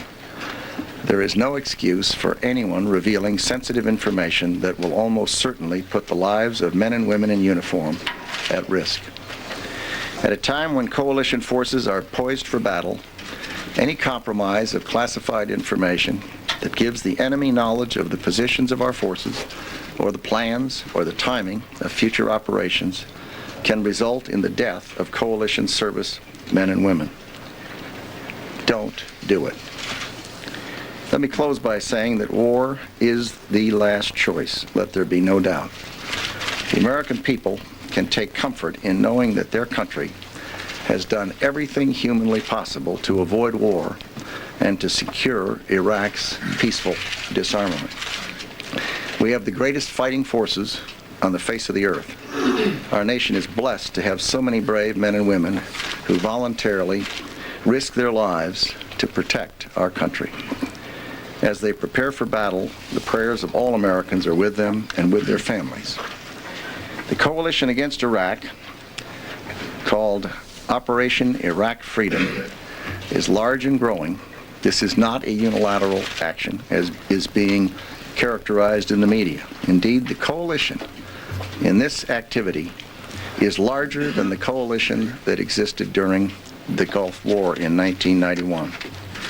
And that coalition, those forces are ready, and they will prevail. The Iraqi regime will be removed, and with it, the threat it poses to this country and to the world. General Myers. Thank you, Mr. Secretary. Let me add just a few remarks to what the Secretary said about Operation Security. As we approach large-scale operations, our responsibility is to give the troops the best opportunity for success and to protect their lives as best as possible. There are military preparatory actions that need to be accomplished before any major attack. That said, we still want to preserve tactical surprise as much as possible. So we will not confirm or deny any preparatory actions, whether accurate or inaccurate. We will acknowledge the obvious if those actions become visible, but give little details, as the Secretary just did on the strike on an Iraqi leadership target. Many of these preparatory actions in the hours ahead are vital to the lives of our troops and the safety and security of Iraq's neighbors. I know our nation and our friends and allies will understand and support these efforts. There's been much talk about how easy this conflict could be. Let me assure you that we do not regard combat as an easy task. Warfare is dangerous. We will have casualties. But I'll tell you that our troops are the best trained and the best led in the world. They understand their mission to defend America, and they will carry out their mission successfully. Let me reassure you that when full-scale combat operations begin, we will make the appropriate announcement and provide information on some of those preparatory actions that were accomplished. Finally, to join in with the Secretary, we wish Godspeed to all the soldiers, sailors, airmen, Marines, Coast Guardsmen, and civilians from the U.S. and our coalition forces who may find themselves in harm's way. With that, we'll take your question. General Myers, you had said earlier that Saddam Hussein is not a target of the war. How do you reconcile that with the first strikes being cruise missile strikes on where Saddam Hussein might be? Regime, leadership, command and control is a legitimate target in any conflict. And that was the target that was struck last night. Charlie? Mr. Secretary, two quick ones, if I may. Did you have information? You said why don't we just try one? Well, all right, you said a leadership compound was struck. Did you have information Saddam might have been there? And quickly, there are also reports from southern Iraq that oil fires have begun. Is there any information that the Iraqis might have begun setting their oil fields on fire? I thought we agreed on just one. All right, let's go with the oil one. We're not on the ground. I have seen indication and reports from people that there may be, that the Iraqi regime may have set fire to as many as 3 or 4 of the oil wells in the south. And we're in the process of attempting to get additional information on that. Is that your information as well? You plan to try to move quickly to stop that if needless to say, it is a crime for that regime to be destroying the riches of the Iraqi people. And but I'm not going to get into operational And the details. people that are carrying it out from the regime are part of that crime. when you part of that crime. Are what, sir? They're part of that crime. The people that are carrying this out, carrying these orders out. Thank you. Yes. Secretary, if indeed we missed Saddam last night, what does that do to the Iraqi spirit, and does it provide an early propaganda victory for the regime? You know, I'm not into the tick-tock of every hour and every minute. we have a serious task before us, and it is to remove that regime and find the weapons of mass destruction and replace it with a government that does not want those weapons and will not threaten its neighbor and will maintain a single country. This is a process that takes some time, and it will ebb and flow, and when it's over, the regime will be gone. Mr. Secretary, yes. You and other officials have emphasized how massive the actual attack on Iraq will be once it starts, urging the Iraqi military not to fight. Is it also your hope that some elements of the military might remove Saddam themselves, and how would you assess the chances of that? I don't think it's possible to assess the chances, but there's no question that the people of Iraq and the people of the region have to know that his days are numbered. He's not going to be there. In some period of time, he's gone. And that regime is gone. To the great benefit of the Iraqi people, they'll be liberated. There are various ways it could happen.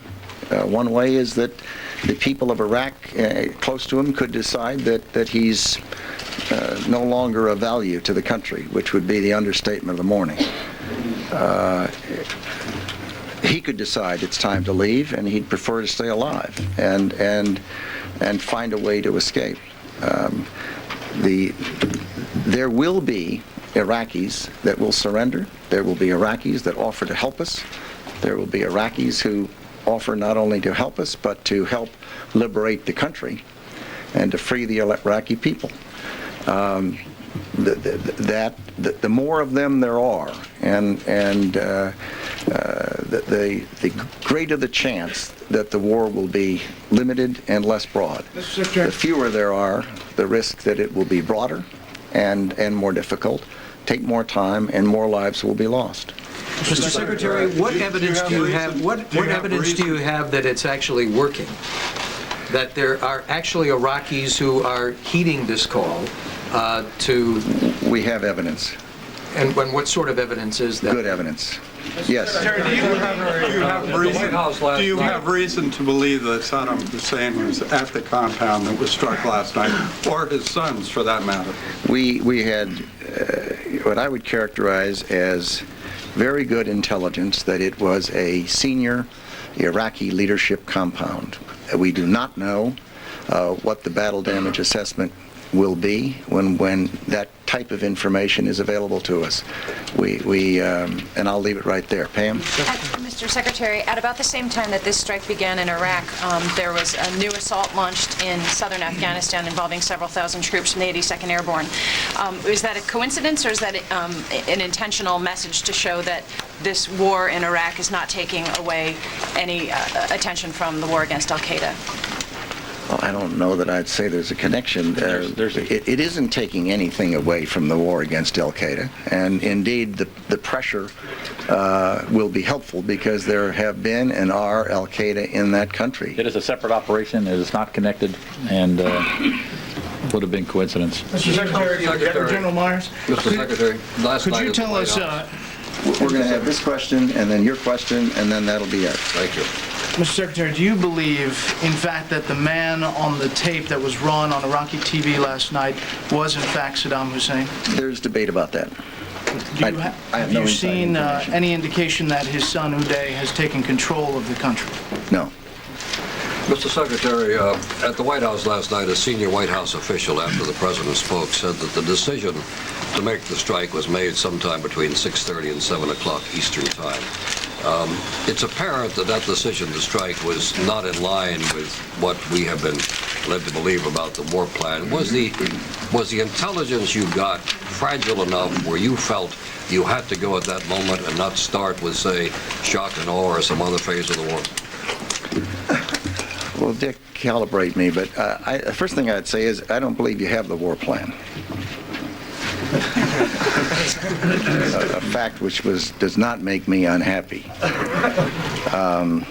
Second, any war plan reflects the reality that one would take opportunities that present themselves, and certainly there's no war. A war plan is something that is a plan that's developed before things start, and the minute things start, one has to take account of the realities that you find in the world, and that is what was done last evening. That is what will be done today and tomorrow and the next day. And to not do that would be a terrible mistake. Having intel agencies and armed forces that are flexible is key to victory, and that's what you saw. I really wasn't kidding when I said I think that that'll be the last question. Let me just make a comment. I did not answer a question as fully as I might have about do we have evidence that it's working.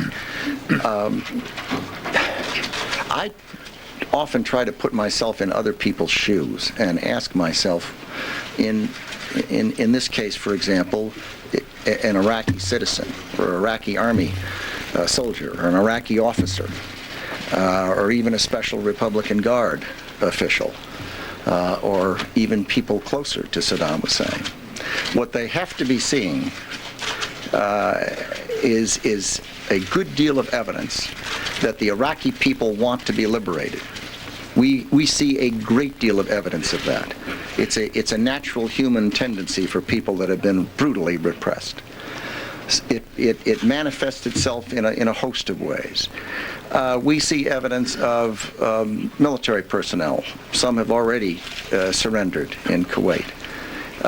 We are in communication with still more people who are officials of the military at various levels.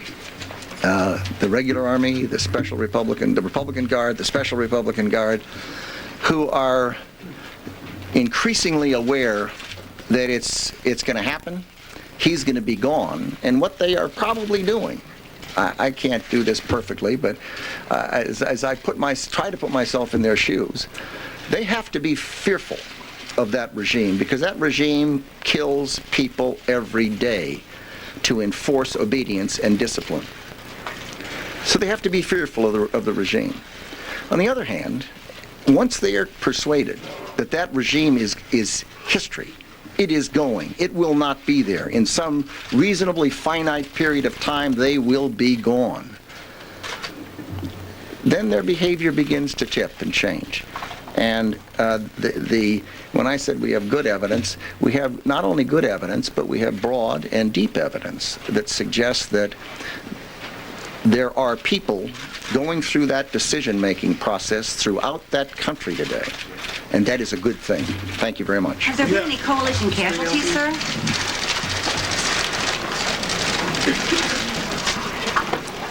Product of the Chicago suburbs and Princeton University and the U.S. Navy and the Ford administration and Congress. He has done a lot of things in his life, and he is right now the chief civilian in charge of this ward, the always confident Donald Rumsfeld, who enjoys a good joust with the press corps, as does General Myers. Anthony Shadid, a journalist with the Washington Post, has chosen to ride out this night and all the others to follow in Baghdad, and we have an open telephone line to him.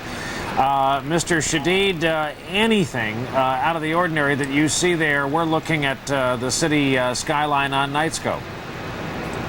It's actually today returned a little bit to normal, oddly, after the first volley of strikes this morning. You saw cars, trucks, taxis returning to the streets, and some people getting outside as well. Shops remain shuttered, and much of the city remains looking like a ghost town. But there were just small snippets of normalcy that visited Baghdad.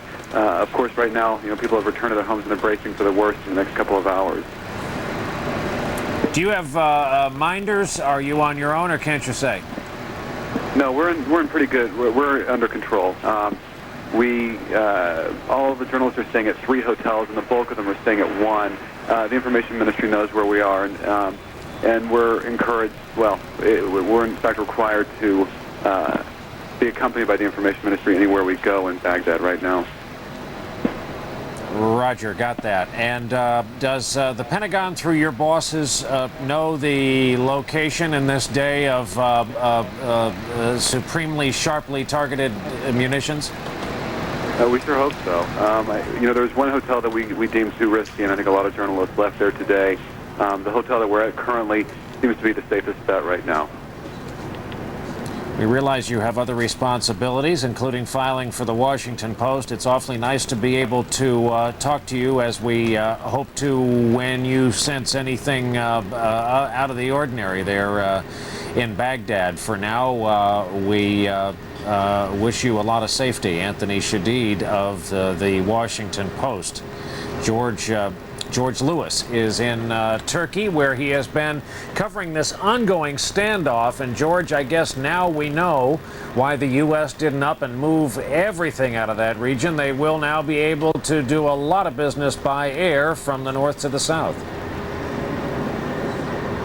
That's right, Brian. The Turkish parliament voted within the last half hour 332 yes, 202 no, one abstention to allow the use of Turkish airspace by U.S. fighter planes to launch strikes into northern Iraq. Now, what's not being allowed is the use of Turkish air bases to refuel, so the planes can't land here, but they overfly Turkey, and there's no allowance for U.S. ground troops to come into Turkey to join the strike force. But what the U.S. troops can do at this point is fly into air bases in northern Iraq using Turkish airspace and land there once those bases are secured by U.S. forces on the ground and by the Kurdish rebels who control that part of northern Iraq. So you're going to see probably some use of that airspace, not only in the airstrikes against Iraq, but also in moving troops in there for the eventual push south into Tikrit and Baghdad. The U.S. had wanted a package that would have allowed up to 62,000 U.S. troops to be deployed here for the purpose of launching those strikes. That measure failed 3 weeks ago in Parliament, but the new Prime Minister was able to push this through with a very strong majority. The war is not popular here in Turkey. 9 out of 10 Turks, according to some public opinion polls, oppose it, but the Turkish Parliament felt that the strong alliance with the U.S. that goes back 50 years was very important to keep. They're also hoping that as they work out the other details of this, that some sort of aid from the U.S. will be forthcoming to offset the economic damage that the Turkish economy will suffer as a result of this war. We're being told by a government spokesman that at this hour, U.S. and Turkish officials are behind the scenes negotiating the implementation of this plan. So the question of when will the airspace be open to the U.S. planes is being negotiated right now. Brian?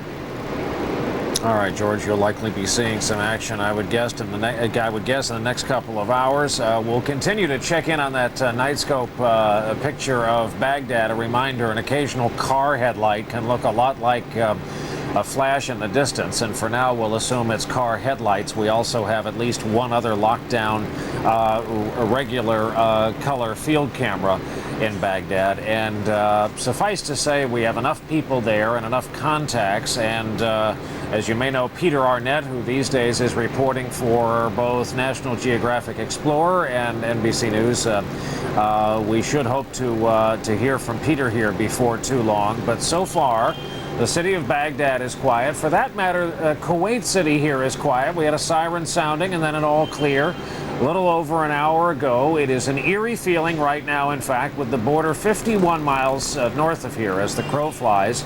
We know that of the Navy armada of 130 ships in the Persian Gulf, just off to our right, there is an extraordinary amount of firepower. Various broadcast reports say that the U.S. Navy is already unloading some assets.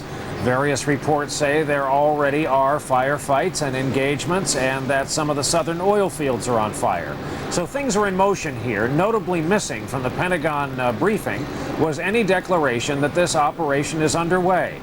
We've been talking for days, the expression first used in the New York Times, a rolling start, and that certainly appears to be the expression of the hour. It looks like we're rolling. We are just absent a whole lot of graphic images of that to be able to show you They'll be here in due time. Let's go to Chris Jansing at headquarters for some of the headlines at this hour. Chris? Brian, thanks very much. We do want to get folks caught up at 32 after the hour. A U.S. senator who received an intelligence briefing says there are reports that Saddam Hussein was wounded in last night's missile strike, but no confirmation from Defense Secretary Rumsfeld at his just completed briefing. And U.S. officials are examining tape of someone, apparently Saddam, delivering an address on Iraqi TV. One point of interest, those thick glasses that Saddam has not been seen wearing before. At least 4 oil wells are reported to be on fire in southern Iraq near Basra. There were concerns, of course, that Iraqi troops would light oil wells on fire. And soldiers, reporters, and civilians all put on gas masks numerous times today. Air raid sirens sounding in Kuwait. Iraq fired 2 Al-Samud missiles at Kuwait today, but they did no damage. We will recap the latest headlines on the Iraq crisis for you every 15 minutes at the top of the hour, 15, 30, and 45 after, right here on MSNBC. But now back to Kuwait City and Brian. Chris Jansing, thank you for that. We're back at our temporary NBC News headquarters here in Kuwait City. And we want to go to former UN Weapons Inspector David Kaye, who brings an interesting view to the news we've been getting in incrementally. Things like the launching of missiles so far today inside Kuwait. And David, the southern oil fields apparently on fire. What do you make of what you've heard so far, knowing what you know about Iraq? Well, the missiles, I suspect, are the Samuds. We have information that he had actually 200, not the 120 he declared to the UN, that he had a deception plan to retain 75 of those because they had already been forward deployed with operational units and hidden. I think we're starting to see some of those being fired. The oil wells, it's an interesting issue, and particularly the Ramallah field in the south is on the line of march toward Basra. It's perfectly possible that they decided to light off a few to give them some tactical cover as the Iraqis maneuver and to impede the movement of the Marines as they move that way. We just will have to wait. It's way too early. You haven't seen yet any large-scale destruction of the oil fields, either the ones around Kirkuk or the Ramallah ones around Basra. Both are the 2 largest oil fields yet developed in Iraq. David, since the Al-Samuds have become part of our life today, or at least attempts to do that, describe them for us, their range, their power on the target, what the munitions are. Well, the range was exactly what was in dispute between the inspectors and the Iraqis. Various international experts reviewing them confirmed that they would go out to about 190 kilometers as opposed to the 150. So you're talking about a 92 to maybe 100-mile range for them. A relatively light but not insignificant warhead, somewhere depending on the distance they wanted to go, maybe upwards of 500 kilograms, probably smaller than that. Warheads found were all high explosive warheads, but the Iraqis certainly have the technology and the warheads. If they wanted to try to load them up with VX or mustard gas, they could do it. It's not a terribly accurate missile, but it's more accurate than the Scud. It has a more modern guidance system. So it is, quite frankly, more of a serious threat, particularly if you're firing into Kuwait, where you've got such a large concentration of both civilians and American troops in a small area, that you could get lucky and get that silver bullet, much like you did outside Riyadh when you got a Marine Corps barracks with a lot of Marines in during the Gulf War. Well, let me ask you this. How much of an infrastructure, superstructure do you need to fire them off, and how much of an imprint do they leave on radar if the U.S. is watching from above with a satellite? Can you get a couple off more or less undetected, or do you just give up your position instantly? It's going to be much harder. The J-STARS has a good picture of that area. I think they've been hidden. They're mostly, they're all liquid fuel, but they've been fueled in advance, is my understanding. They're probably pre-positioned and locked in. So sure, could you get a couple of lucky snaps off? You absolutely could. I find it very difficult to believe that they get a large barrage off before the sky would literally fall on them. All right. David Kaye, former weapons inspector and a frequent guest of ours on our evening newscast. David, good to see you again. Thank you for your patience, by the way. No, happy to be with you. Keep Keep safe. Okay, thank you, David. And General Downing remains with us here. General, what is, as viewers join us throughout the day with a sense that something is happening and something is moving, what is likely going on right now? Why aren't we already seeing signs of activity in places like Baghdad? The skies adjacent to us here, the waters right offshore full of ships, after all. Yeah, I kind of thought, Brian, that we might be hearing some of the missiles and some of the aircraft overhead, but they probably diverted around us. I think it's going down. I mean, my sense is the operation is moving. I would not be surprised if we don't hear here in another hour or two that we have armored forces streaking northward across Iraq. I will not be surprised to hear that the Marines have hit their initial targets. I think it's interesting, some of the reports that we're getting about the oil field fires come from Marine sources. It could be that the Marines are there, are very close to being there. So I think this thing is getting in gear. I think the preliminary operations that we talked about for the last couple of days, I think they're over now. And of course, it begs the question. You know, after we hit those targets yesterday, after we hit that leadership target early this morning, our time, you know, why did they wait before they went into this next phase of the operation? It certainly was an option to go. Perhaps the reason they didn't go was because, as you remember, as we taught here and discussed it here our time this morning, it was broad daylight. And it would have meant that a lot of the things that had to go on would not have the cover of darkness. So I think they probably elected at that point to follow the plan. It'll be interesting to see if it costs them the Ramallah oil fields. Hopefully, who's ever going into that area is going to close on it fast. We don't have reports that the entire field is ablaze, and I think that is very, very positive. And of course, it also begs the question, ties right into our Turkey discussion, is what about those very, very critical oil fields up in the north, Kirkuk, where, as we've discussed, we don't have the 4th Infantry Division up there. Right. We do have the air bridge now, and we've heard a lot of discussion that we may well be seeing the insertion of airborne forces, either by parachute or by air land, or a combination of both. That would certainly fill that vacuum. But then, you know, we have hours before that happens, and what are the Kurds going to do? As we discussed the other day, there are hundreds of thousands of Kurds that come from Kirkuk. They were displaced in an ethnic cleansing campaign. They feel a moral claim. They have a moral claim.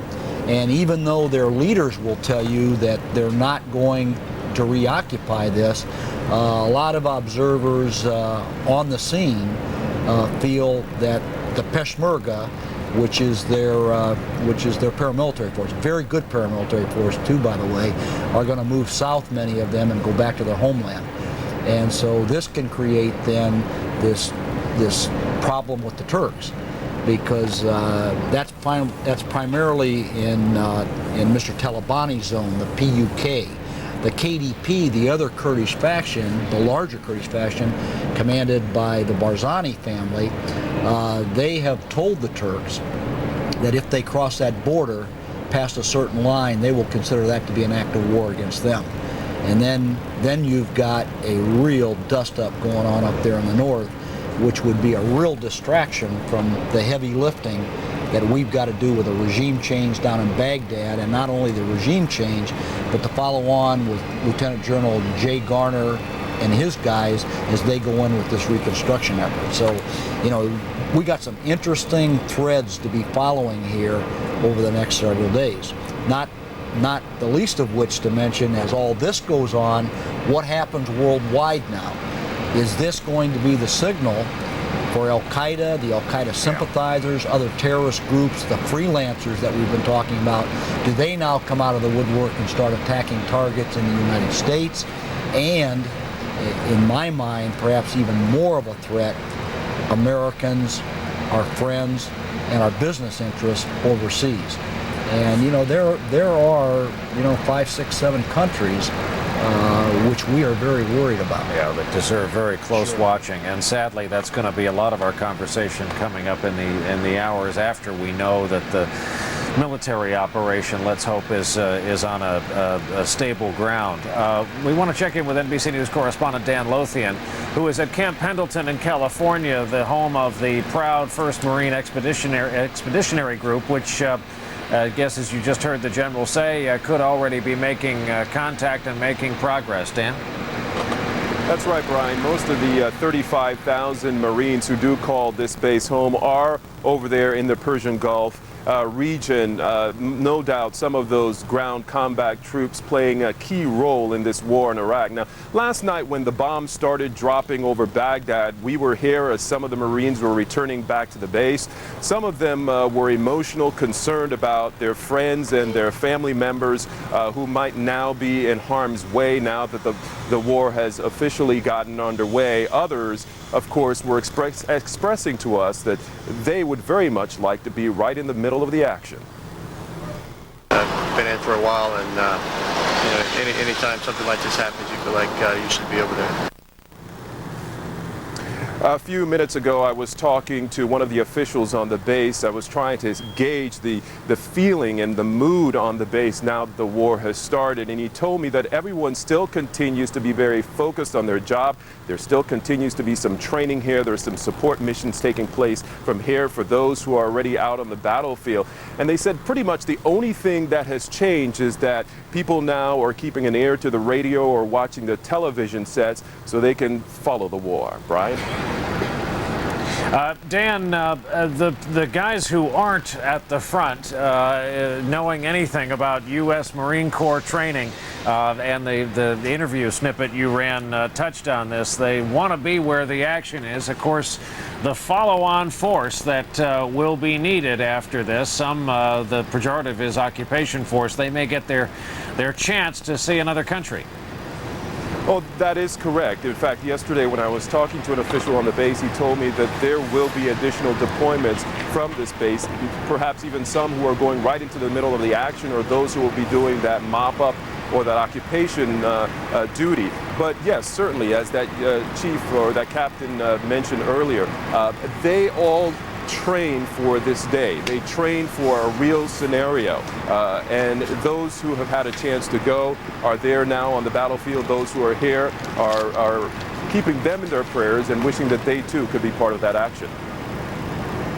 Dan Lothian at Camp Pendleton in California, thanks. To David Gregory, where the Bush White House today will certainly be a hotbed of activity. We saw the Pentagon briefing. There is, I believe, a cabinet meeting coming up, the next item on the president's schedule. And David, will we be hearing from the president at that event? It is possible that we'll hear from the president, but as a general matter, it's been made very clear by White House officials that the president has spoken, that he has framed the issue for the American people, and that the primary vessel of information will be Secretary of Defense Rumsfeld. We've seen this before in the conflict in Afghanistan, the president refusing through his spokesman to characterize how the war is going so far, his spokesman saying that he's not going to offer commentary at every point along the way. Having said that, yes, it's possible we hear from the president during that cabinet meeting. He wants to emphasize to them that they should continue to emphasize their domestic matters, their domestic priorities, as the administration wants to make it very clear to the American people that it has a number of balls in the air at one point. I think it's significant, Brian, to reinforce a message that came out of the Secretary Rumsfeld briefing, and that is that goal number one was to kill Saddam Hussein in this first surgical strike.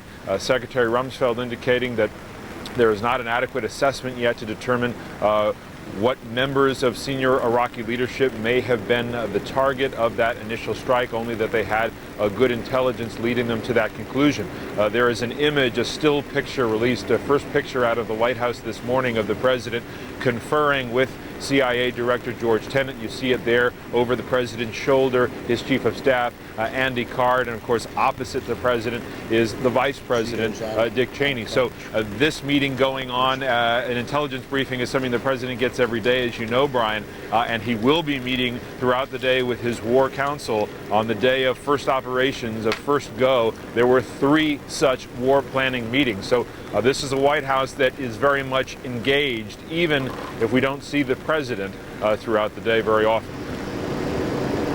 All right, David Gregory from the White House. We also already know we won't be hearing much from the war planners in this theater. They want this first early stage to just progress at its own pace, and hoping for success. We may hear from them. We may get a very limited progress report at the end of the day here, local time. To Chris Jansing at headquarters with more headlines. Chris? Thanks very much, Brian. It's now 48 past the hour. We want to update you on the latest news, and we're just hearing word of a tornado touching down in 2 counties in southwest Georgia, and at least 6 people are reported dead, 25 more injured. This is a tornado-prone area, the same place where a tornado struck Valentine's Day year 2000. 11 people were killed then. We'll keep you posted on updates from there. Defense Secretary Donald Rumsfeld says a senior Iraqi leadership compound was hit in the U.S.'s missile strike on Baghdad last night. The damage is being assessed, and Rumsfeld wouldn't say whether or not Saddam Hussein and his sons are still there.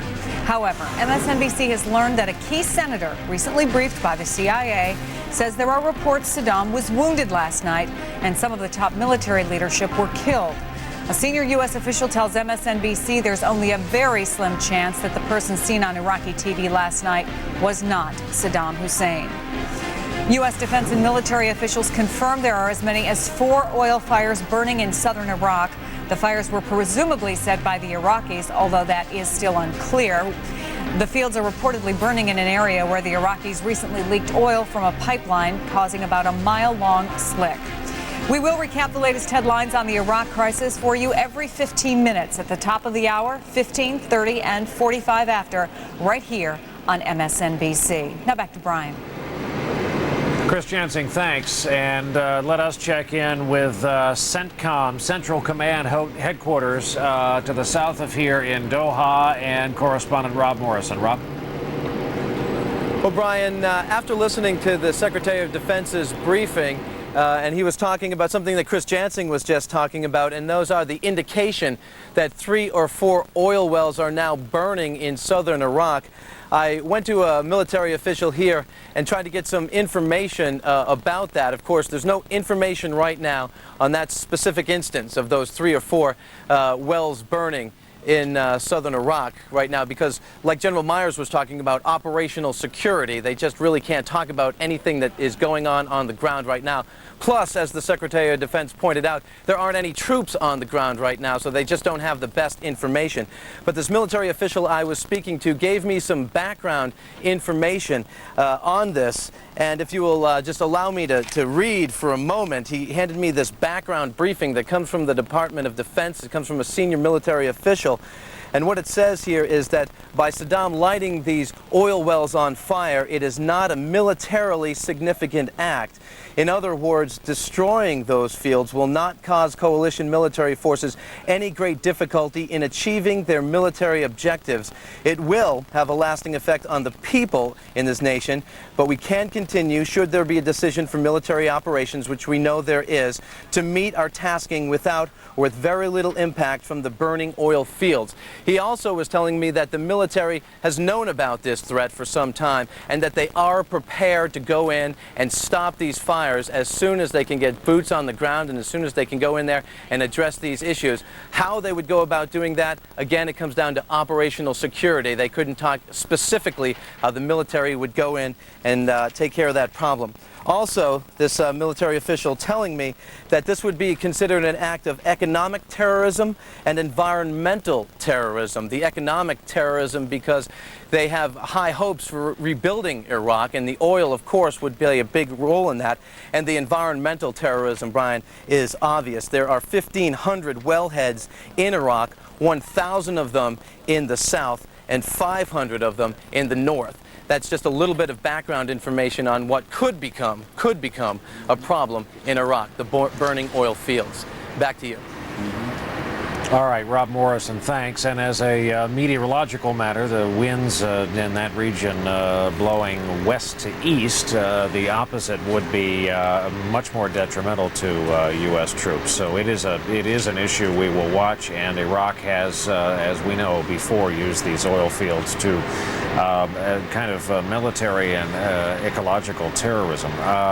Charles Sabine standing by in Tel Aviv. And Charles, since we have had missiles from Iraq cross the border into Kuwait today, it does lead the next thoughts to where you are. And what is the state of play, communications between this administration and that of Israel, and what is the guessing about what Israel will do? Well, the guessing is still that Israel will retaliate if it is attacked. We have no reason to change that view. I think the next few hours, Brian, are going to be very telling here. As you see, darkness has fallen, as of course it has with you. That's very significant for citizens here. In the last Gulf War, all but one of the 39 Scud missiles that were fired on this country came at night. And after what has happened where you are in Kuwait today, there's a much heightened apprehension here that this could be the next target. Far fewer people on the streets during the day today. Most of those who were out were carrying cardboard boxes that contain their gas masks and atropine injectors. Now the streets are emptying out. The question that people are asking, including the government here, given that now it does appear that Saddam has the ability to launch the relatively small number of Scuds he's believed to have, will he use all of those, as he did earlier today, in the direction of where you are in Kuwait on the coalition forces, or will he use some of them at least, as he did in 1991, to fire on this country, hoping to draw it into the conflict and gamble on gaining Arab support that way? If he does choose that option, he is aware, as I say, that the Israeli government has made it clear it will this time, unlike 1991, retaliate. But so far no sign of the sirens here that would indicate the detection of Scud missiles heading this way from western Iraq. If they are launched, they take 6.5 minutes to reach this Mediterranean coast. That's how long people here will have to reach a shelter or a sealed room. Brian? All right, Charles Sabine, sadly, Thanks, I fear we may be checking in with you before this thing is over. And brings us to General Wayne Downing again. First of all, do you concur with the going guess that Israel will retaliate? And second, how is that done? How do you coordinate retaliation with an ongoing American-led, and really American-led this time, military campaign? That's a very good question. You know, he hasn't fired any Scuds yet, I don't believe. I believe what we had today were El Samouds, which means he's keeping his Scuds in reserve, and I certainly agree that where he will go with those most likely is Israel. Now, I've got to believe that we have told the Israelis that we expect them to accept a certain level of pain before they retaliate. I think automatic retaliation, I will be very surprised if that happens, because I think we've talked about this. I think they know what the stakes are, and I don't think it would be good for our overall strategic position, which is already weakened in this world, Brian, if Israel, after they get their first salvo, fires out their own. As far as deconflicting, I mean, right now it's not a problem. I mean, right now they can fairly well hit Baghdad. But as we start getting closer, that is going to be a problem. And so the Israelis, as much as they don't like it, they're kind of going to have to chew on their knuckle here. Now, I've also posited that were they to accept, or were they to absorb serious casualties, then politically Sharon might have to do something about it, and then they'd strike. But I believe that they would consult us before they did. Remind me, the last time around, wasn't there some controversy about the U.S. sharing or not sharing with the Israelis the friend or foe markings for their aircraft? In other words, the Bush administration made it very tough for the Israeli government to put their aircraft in the air? Well, I think we told them not to. I mean, we absolutely didn't. And of course, one of the reasons that the task force I led in the British SAS ended up so rapidly behind the enemy lines in western Iraq was because of the fact that the Israelis said, if you don't get in there and stop that, we will.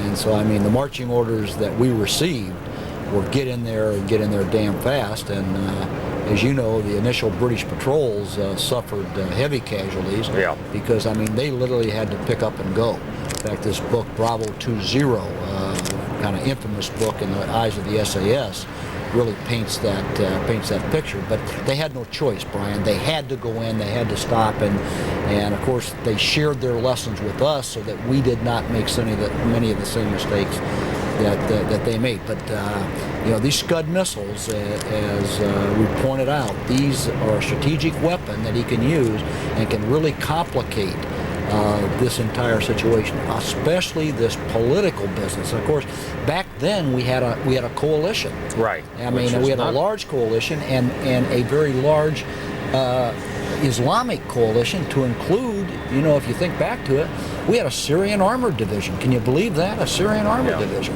So, I mean, and, you know, now we have literally no one. I mean, we're painting this as a coalition, but let's face it, it's us and the Brits. The Australians have given us what they can give us, but I mean, everybody else is kind of giving us a hand wave and a pat on the back.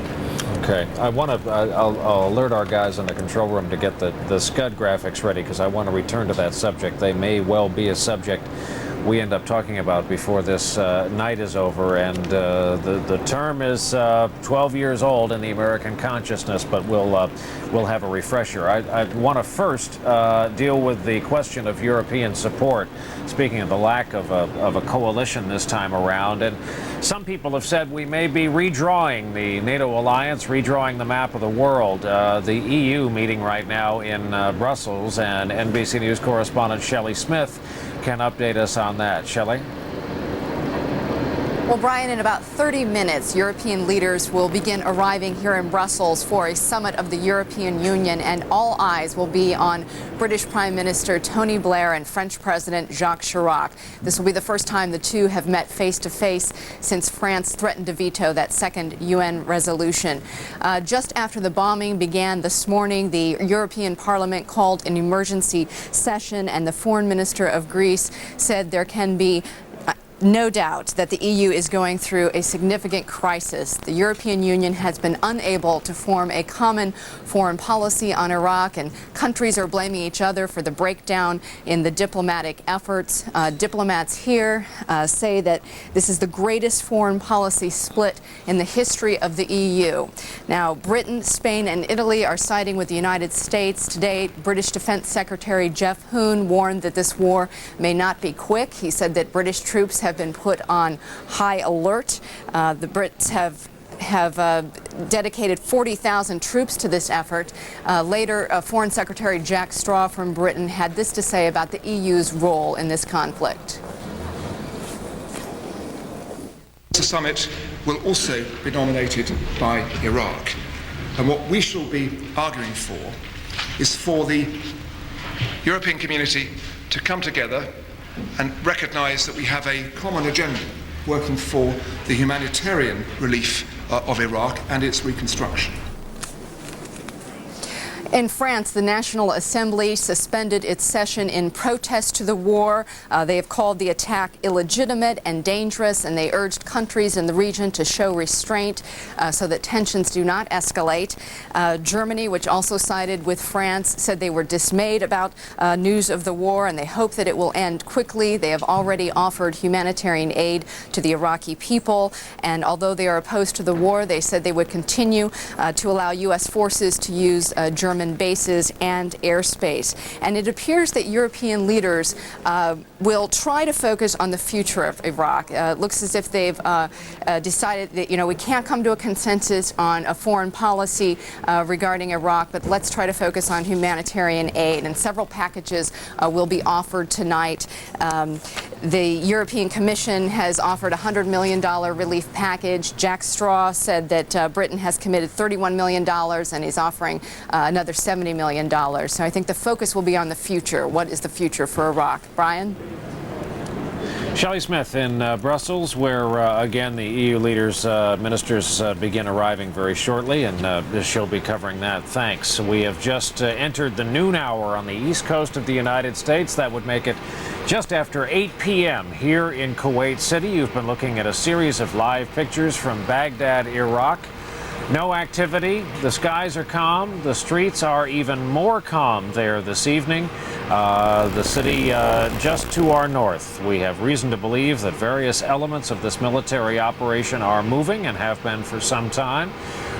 There is activity on the ground and in the air, but it is probably not fair to say that this war effort is underway. It's still in the sporadic category. Let's go back to headquarters and check in, as we will on the top of the hour, with my colleague Lester Holt. Lester. Brian, good day to you. We're getting reports now from the Reuters wire. Intense artillery barrage reported near the Kuwait-Iraqi border. Reuters quoting eyewitnesses, so an indication that the action on the ground has begun. Not clear where the artillery barrage, which side of the border it is coming from, but we know that U.S. troops in Kuwait have been told, were told to be combat ready, and now that a second night of strikes against Iraq may soon be in the works.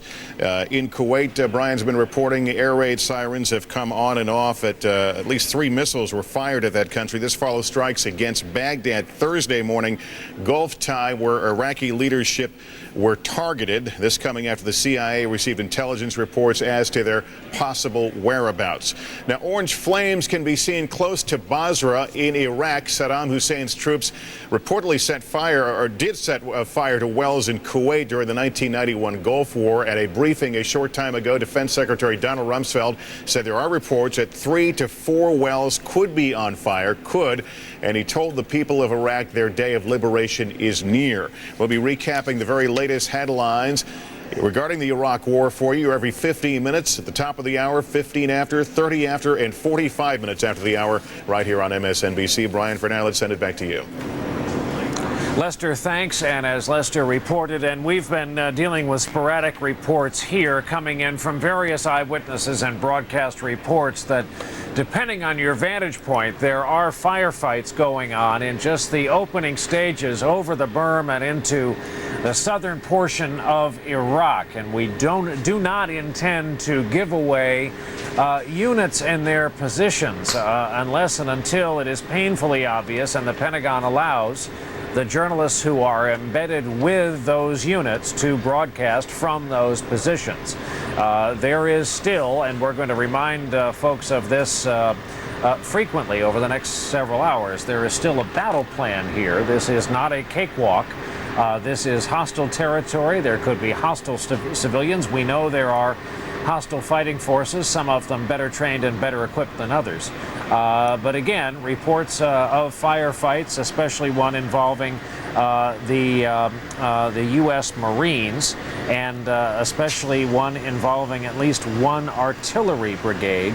Let's go to correspondent Jeannie Ohm at the Pentagon. Jeannie? Look to you, Brian. You know, the message here from the briefing that just wrapped up about 30 minutes ago, General Myers specifically said large-scale operations had not begun. He said that they're still doing preparatory actions, and he said that some may be visible, some may not, and that they would not confirm or deny that at this point. Again, he said when full-scale operations do begin, that's when we will be providing the information. Of course, the big question at this point is, did that military strike last night in Baghdad, did the U.S. military succeed in targeting Saddam Hussein and his sons and other senior Iraqi military leadership? Well, Secretary Rumsfeld made it very clear that battle damage assessment is still ongoing. And interesting to point out, he said, yes, there is still a debate whether, in fact, the man seen on that videotape that was released a few hours after that attack was, in fact, Saddam Hussein. Now, U.S. intelligence agencies are still carefully combing that tape and doing a voice analysis. So at this point, they don't really have a firm grasp of what was accomplished in that raid last night. But Secretary Rumsfeld made it very clear there will be many more of these. The minute things start, one has to take account of the realities that you find in the world. And that is what was done last evening, and that is what will be done today and tomorrow and the next day. And to not do that would be a terrible mistake. Again, there you heard Secretary Rumsfeld saying they took advantage. He said that this was based on very good intelligence that senior Iraqi leadership had been at a specific compound. That's why they took action. And as you just said, they will be taking more of these actions. Brian, I want to point out something very interesting. Both Secretary Rumsfeld and General Myers, they fired a warning shot at lawmakers and other government officials not to disclose classified information. We've heard this before, but being very clear this time, saying that that information, compromising that information, could put coalition forces, men and women, in harm's way. And during this entire briefing, there was a poster on the wall on the projection screen behind the two gentlemen of a little girl holding a picture of her father saying careless talk could kill her daddy. So a very strong message here at the Pentagon. Jeannie Ohm, thanks. And again, emphasize what we said and what Jeannie has since reported. We will report what becomes public knowledge here. And there are all kinds of news agencies riding along with these military units. Nothing and or very little can be released in this conflict by accident. There are embargoes, limits on what we can say. And the first such story has reached our desk here from the Associated Press. You'll be hearing this across the country in a matter of moments. The U.S. 3rd Infantry Division, the 3rd ID, artillery opened fire Thursday on Iraqi troops with self-propelled howitzers and multiple launch rocket systems in the first stage of the ground war, which brings us right back to General Wayne Downing. General, this is the unit you and I were with just a few days ago that spear the men who plan to be the first over the berm into southern Iraq. It appears that is happening. That's what it looks like, Brian. Those artillery and those MLRS, those are nasty weapons. I mean, they have tremendous lethality, tremendous range.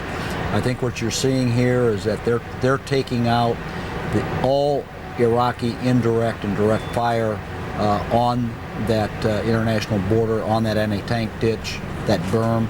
And, it appears to me, I don't know how long that prep's going to be. It's going to be however long it needs to be to neutralize this direct and indirect fire, and then they're going in. And, they'll do this fairly rapidly. I mean, they know how to do it. We discussed last night that this breaching of an obstacle is a drill. It's like a football play. Except every element of the unit has a mission, and they know exactly what they're going to do. They've actually built a mock-up. They've gone ahead and rehearsed it in detail. They've done it day, they've done it night, they've done it under every condition that they can do it. So, I mean, I really look for them to go in, do this very, very professionally. And then, of course, they've also, the breaching unit has also rehearsed with the exploitation unit. And of course, one unit breaches, then another unit punches through.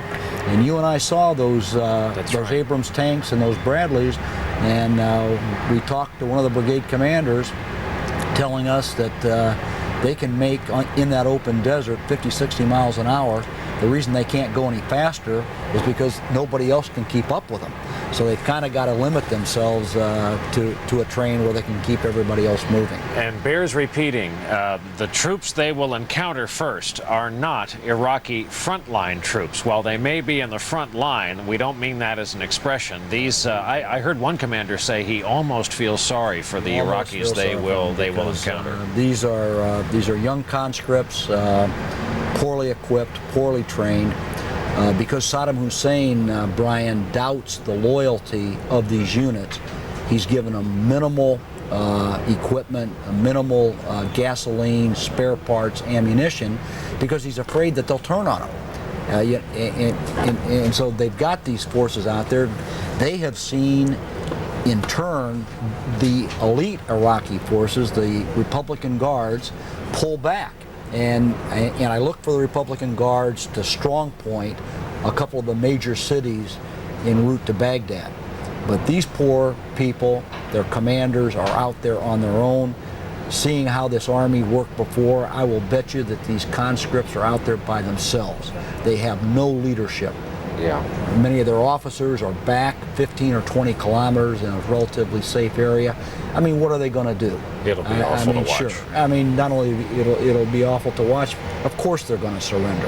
Yeah. They're certainly going to go to the bottom of their trenches and hope this thing can bypass them. Much of the conversation last night centered around this raid by air that the White House ordered. That was Jim Miklaszewski calls it an ad lib, not at all part of this well choreographed military script that had jets targeting the one location where the absolute upper echelon of the Iraqi leadership was thought to be together for the evening, including but not limited to Saddam Hussein. We saw the piece of videotape last night that had all the video quality of a hostage tape, and there has been debate today as to whether or not it was him. With us to talk about this, NBC News Chief Foreign Affairs Correspondent Andrea Mitchell.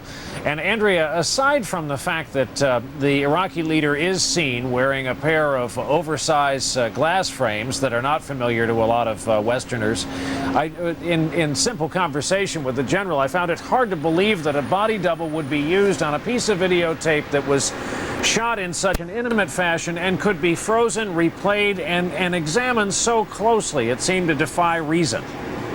It does defy reason, and that's exactly what intelligence officials are saying. They do believe that it most likely was Saddam Hussein, but the real question is, was it taped before the attack?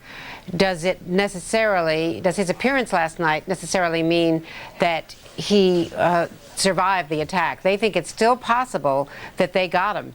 And more importantly, if they didn't get him, they still think that they might have gotten some key members of his regime, including his son Qusay, his 36-year-old son, Brian, who of course heads the Republican Guard, the special security operations organization that protects Saddam Hussein and also protects the weapons of mass destruction. So there are a lot of reasons why they, while a bit disappointed that there's no clear evidence that they got Saddam Hussein, are still holding out hope that they got other members of the regime. They are doing a voice print test, a lot of technology being applied, similar to the technology with Osama bin Laden, to see if in fact it was Saddam Hussein. They've not seen him in glasses before. He was reading from a steno pad. Usually he's on teleprompter, so it was hastily arranged by all appearance, and that could indicate that in fact it was post-attack. Brian?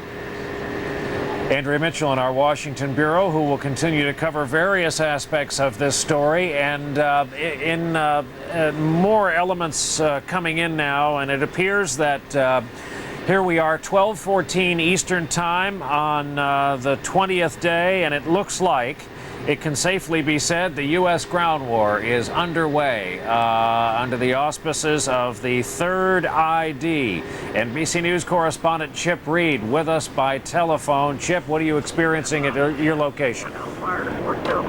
Yeah, let me correct that. Actually, I'm with the 1st Marine Division, the 5th Marine 3rd Battalion Kilo Company, and we are in a couple of armored columns right now of amphibious assault vehicles, and we had been roaring through the desert, and you can just taste and smell the dust in your eyes and your mouth and your nose as you're roaring through. We're all poking our heads through the roof of this thing right now. We're stopped temporarily, and we are watching a fairly spectacular artillery show a number of miles off to our right, which is directly north.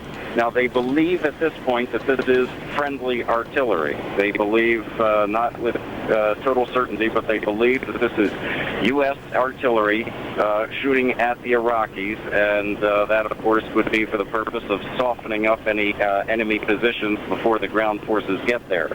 I cannot tell you under the rules for embedded reporters exactly where we are going or what the military mission is or where we're crossing the border with Iraq or when we're crossing that border exactly, but I am authorized to tell you that we are on our way to cross the border into Iraq, and we are waiting now, apparently because of this furious artillery, hopefully not an exchange, hopefully a one-way artillery firing going on that is lighting up the sky like the 4th of July finale. Back to you.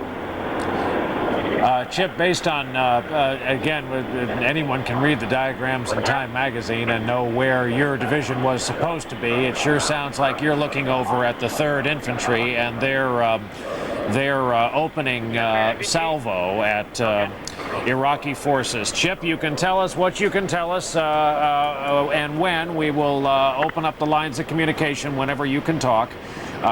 Chip Reed, who has been moving quickly across the desert in an armored vehicle with the 1st Marines. And again, we know these various military groups are arrayed at various points along the border. General, it sounds like the early going is swift, and that General Blunt, who runs the 3rd ID, who is an interesting story in himself, has launched what he predicted to everyone would be the sign of the ground war underway. Now, General Blunt was not going to have quite this much responsibility in this war until we learned that the 4th wouldn't be coming down from the south. It makes his job absolutely crucial. Absolutely, and of course, you know, he's, from what we can tell, the dispositions out there in the desert, he's on the left flank and the Marines are on the right flank, the eastern flank. It sounds to me like this battalion that Chip is with, the 5th of the 3rd Marines, are in these armored tractors. They're amphibious. They're also like an armored personnel carrier. I saw them out in the desert the other day when we returned. They were out there doing their drills. It sounds to me like Chip's battalion may be one of these exploitation battalions, and perhaps one of the reasons that they're stopped right now is not because of that artillery that's going on, which I'm sure they've got a handle on, but they're getting the word, they're waiting for the word to go ahead and go through the breach. The breach probably being made by a Marine Infantry battalion. And of course, you know, once the Marine Infantry battalion can give them an up, the breach is ready to go, the breach is marked, then these guys are going to take off and go. This whole thing, Brian, will be marked passively. In other words, you and I would walk up there tonight with our eyes, we wouldn't see anything. Those guys have all got their night vision goggles on. Some of these cases, they're in 3rd to 4th generation night vision optics. To them, it's going to look like a super highway. Everything's going to be lit up. They're going to have lanes. They're going to know exactly where it is they're supposed to go, what's safe and what Any resistance? What isn't. Well, I mean, it doesn't appear. I don't think they're going to have much resistance. The thing they have to be concerned about is the Iraqis getting lucky with some artillery and some of these short-range rockets and missiles. And you know, that can always happen. That's right. And you know, it's the silver bullet. It's easy to get enthusiastic about this, and you want to be, but this is dangerous stuff. Yeah, I mean, it is. There's a lot of bad things that can go on. And a lot of mines in that stretch of desert as well. A lot of mines. You know, this is a human enterprise, and any enterprise that's intensively human, and this is. People are what makes this thing go. It makes it what is so successful. But people make mistakes sometimes. They're not computers. They miss things, and so I mean, I'm optimistic. This thing looks like it's going well, but also I'm realistic to know that there's still a lot of peril and a lot of danger out there. Again, we can't repeat enough. We are very mindful that families of U.S. military personnel are joining our coverage and watching us tonight. And as the General said, this is a business of humans. We tend to dwell a lot on their vehicles and the technology, but we are very mindful that some very young, highly trained, motivated, and courageous Americans are apparently crossing into Iraq to Lester Holt back at headquarters. The ground war, such as it is, Lester, appears to be underway. Brian, in fact, and we understand that they are using a Paladin 155mm self-propelled artillery, or cannon, if you will. I believe we have a shot, and to give you a little bit of what this machine can do. It can carry 39 projectiles, 4 crew members. It's on tracks, almost looks like a tank. It can shoot and scoot. In a minute's time, they can lock in on GPS the target. They can stop, put in the firing coordinates, launch, all in less than a minute, then move on, so they don't have to subject themselves to a counter battery. That is one of the main weapons right now in this artillery barrage. There's a picture of it. This is the Paladin. It fires a 155mm shells, 39 of them on board, 4 crew members, all tucked away behind lots of Kevlar and lots of protection from both impacts as well as chemical and biological agents. Now, that has been going on, again, as we say, apparently in advance of troops moving into Iraq. Now, world reaction to the start of the military campaign against Iraq Iraq certainly is coming in fast and furious. UN Secretary General Kofi Annan is calling on both sides in the conflict to do everything they can to protect civilian life. From the Vatican today, the Pope blamed both sides for failing to find a peaceful solution. A papal spokesman says the Holy See regrets that the Iraqi government did not accept the United Nations resolution. And in Gaza, the spiritual leader of the terrorist group Hamas said the strike was unfair to all Muslims. Every 15 minutes on the quarter hour, you'll get the latest headlines on the Iraq crisis right here on MSNBC. Now let's see what else is being reported around the world from our MSNBC listening post. The BBC reporting European countries deeply divided over the war. While countries such as Spain and Italy support the war effort, others such as Greece say relations between Europe and the U.S. are in crisis. Greece, who holds the presidency of the European Union, worrying that the upcoming EU summit this Thursday will be marred by acrimony. The International Herald Tribune reporting what we have already reported, that China's foreign ministry spokesman has denounced the war, saying it violated the UN Charter, it violated international law. China urging coalition forces to immediately stop all military action. And the headline of the French newspaper Le Monde is "The war has begun." Articles are mainly, however, dealing with the post-war period and the United Nations' perceived role in the rebuilding process. Now we go to Turkey, where NBC News correspondent Hoda Kotb is live in Incirlik at the NATO base there with more on the developing political situation there. Apparently we're not going to go to Hoda. We're going to go to Brian now. Brian? Okay, Lester, thanks. And I, in turn, am going to go to Dana Lewis, who's with the 101st and has been with us sporadically tonight. Last time we saw him, he had a gas mask on, and I assume, Dana, the all clear has been sounded there. All clear's been sounded, and we're happy to get that thing off. I mean, on and off like a yo-yo today, Brian. And we've been able to talk to some of the commanders here on the base about why those alarms were going off so frequently. They tell us that the detection equipment, in fact, picked up outgoing multiple rocket launches, the American multiple rocket launches. There was not incoming Scuds at that time. So that was an earlier attack by U.S. forces. And I can tell you just in the last 10 minutes or so, Brian, thunder in the sky not very far from us. That thunder, artillery outgoing, we heard a good 12 rumbles not very far from us, and I've heard artillery before, so I'm sure that's what it was. Outgoing American artillery, and of course we've already been hearing that there have been some exchanges tonight across the border, and that sounds like a very good sign that that's what it was. Brian, one other thing, the 101st Airborne, of course, has attached to it those 72 ferocious Apache attack helicopters, which during the last Gulf War were the first to cross the border in the ground war and attack Iraqi radar sites.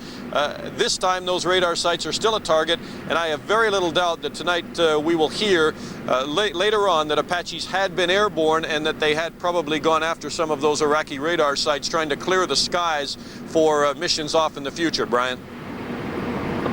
Now, Dana, what do you know about when you'll be moving out with the 101st?